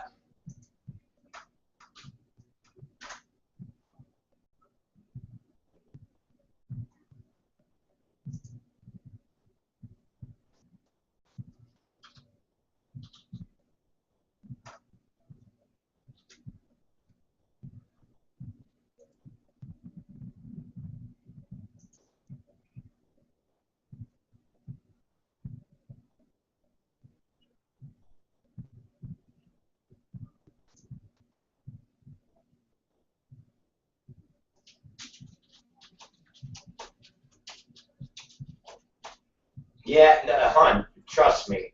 Uh, they're just they're dummies. People in general are dumb. Mm-hmm.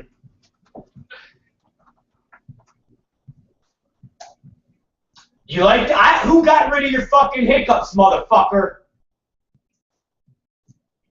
Ah!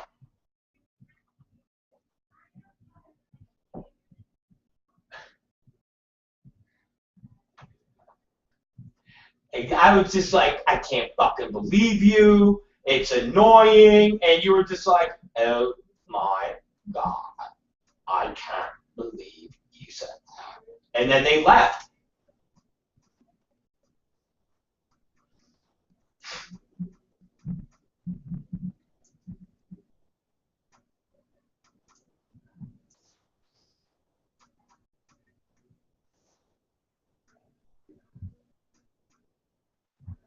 Exactly.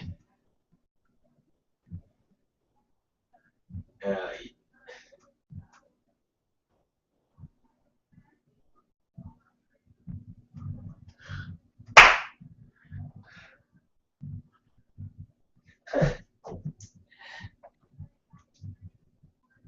what? No, I clapped. I laughed. I went, ah. I went, ah, like that. No.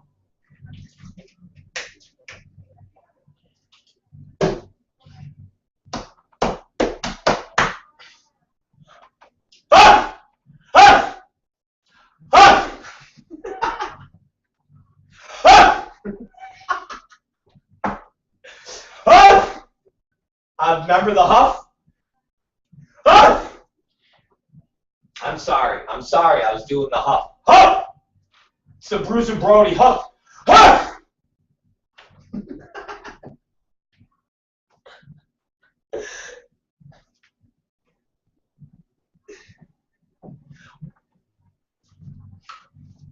Huff! Huff!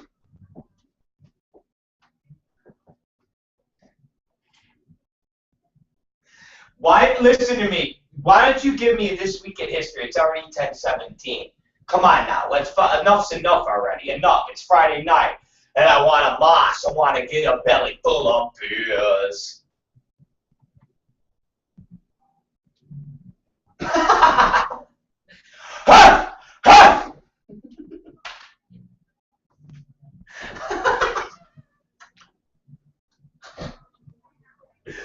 I had somebody post on my YouTube page, nobody will ever watch these shows. You suck.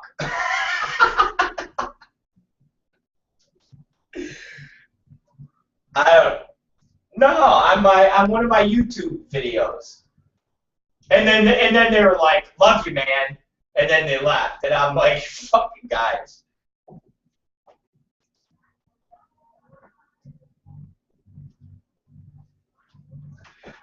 Oh, exactly. You know, it's like they comment on something that's got like 95 views. We got like 200 shows up there, and that's always the thing that I think is impressive. You know, it's like we've got a ton of shows, so it's not like we do a show a week or we have a bit a week. We have like I think on the one page is 165 shows, and each show averages like 3 hours long. And the lowest anything has is like 50 views, and some of the shows have 100, some of the shows have 150. And I think it's pretty impressive that like over 100 and 40 3-hour shows, there's actually, 100 views. That, that's a lot of watching me going, ha, ha, and farting out the window. So somebody's watching it.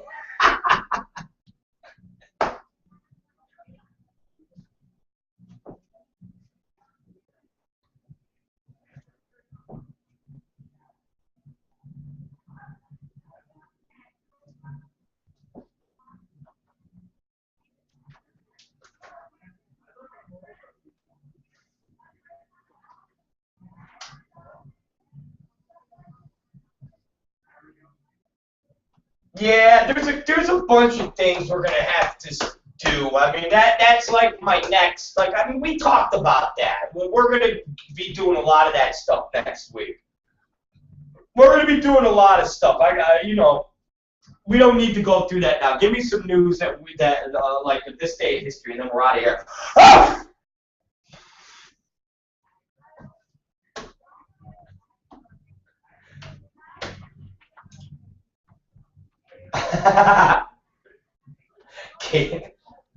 Oh my God.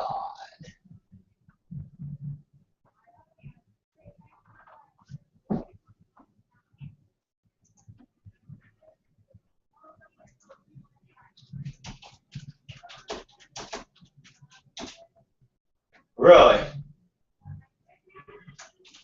Okay.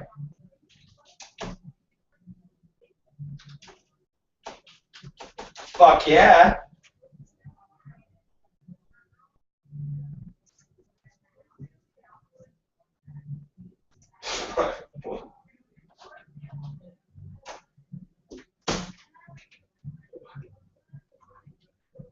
Well, the license plates was relevant.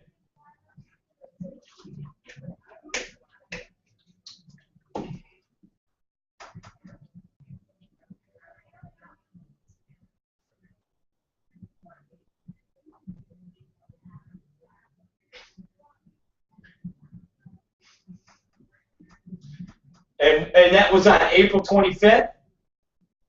Yeah, 2003. There you go. I rest my case. It took them until 2003 to go, you know what? Maybe the flag that says we hate niggers should come down. Yeah, 2003. It's 2014. That means it was only 11 years ago. Jesus Christ. And think about that, man. Fucking the Nazi flag, if you even put your arm up like this, you'll fucking go to jail. Let alone have a fucking swastika. I'm literally a swastika and just doing this. They're in France. They've got like this upside down Hitler sign that one of the soccer players got in trouble for doing. One of these soccer players overseas got in trouble for doing because it represented the Adolf Hitler and the Third Reich. But here we are in America, and 2003 is when Georgia got with the program and said, hey, all right, we'll take the flag down that says we hate niggers. We're sorry. We'll take it down. And yet you watch people from the South try to rationalize, that's not a racist flag. It's like, asshole, that was the flag that represented of slavery. What are you talking about? You guys were for slavery. You had slaves. That was your flag. You fought and had thousands of young men die so you could have slavery, and you lost. That is what your flag represents. Do you get that? No, it doesn't. It represents freedom. No, it represents slavery, asshole. Fuck. That's like some fucking Nazi going, this flag doesn't mean Hitler. What do you mean it doesn't mean Hitler? Yes, it does. No, it doesn't. It's the Pink Floyd The Wall emblem. No, it's not.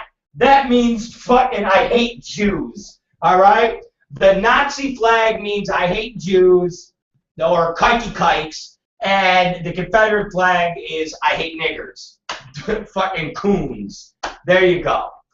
Fucking, so this date, April 25th, 2003, Georgia got with the program. And, I might add, kicking and screaming. Because they didn't fucking voluntarily want to do away with that flag.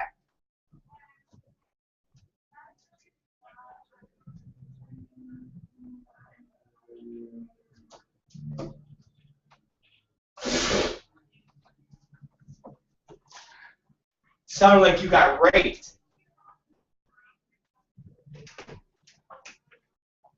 Rush Limbaugh. Rush Limbaugh.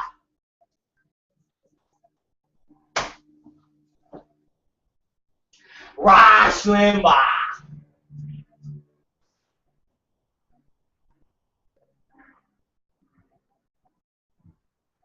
Rush Limbaugh.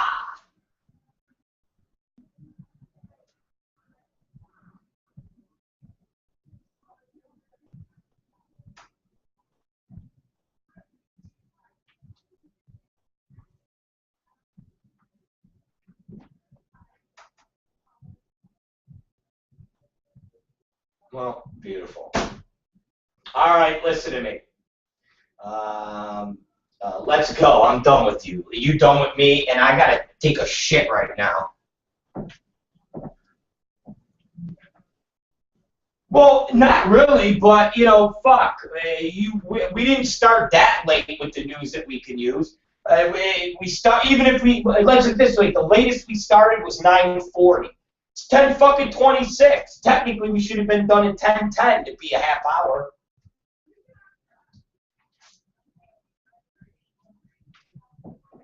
All right, go back on cam. I got to do a couple updates and do some stupid shit like that.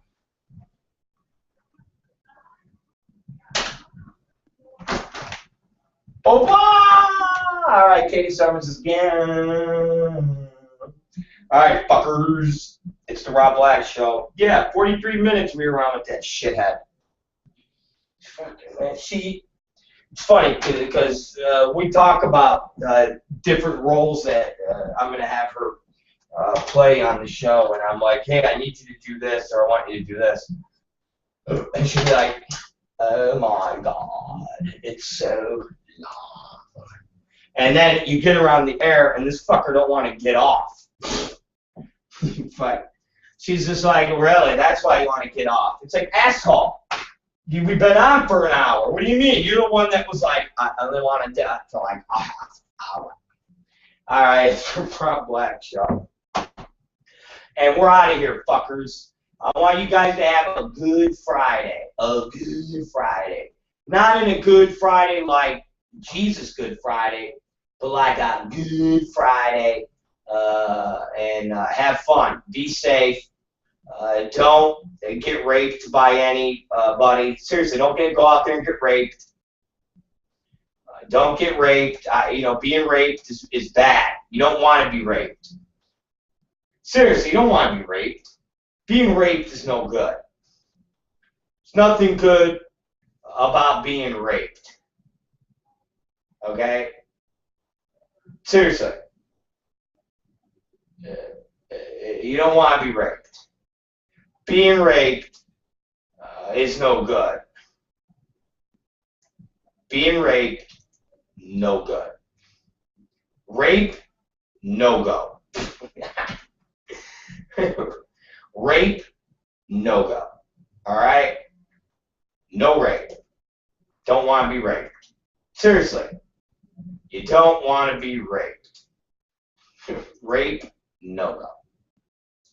There's other things is cool, but rape, no go. So, anyways, it's the Rob Black Show, and no rape, okay? You don't want to be raped. Raped is no good, okay? Rape is no good. All right? Rape is no good. Oh, God. It's the Rob Black Show. Man, what's wrong with us? Seriously. sometimes we do shit that I don't believe that we do, and then we do it, and I think to myself, why are we doing this? I do. Rape is no good. No rape. Don't rape. Rape is not good. Alright? That's all I'm saying. Rape is no good. No rape. Alright. It's the Rob Black Show. You are all awesome. You guys are the best.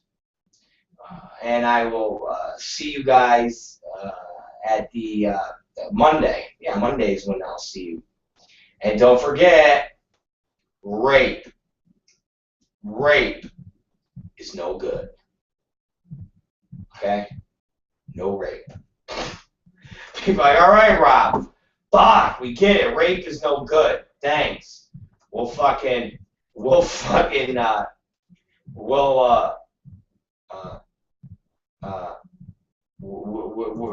won't do rape anymore. Sorry. All right.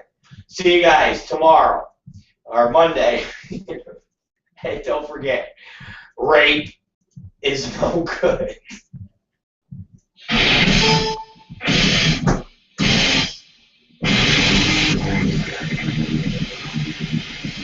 But consensual rape is all right. Consensual rape is all right.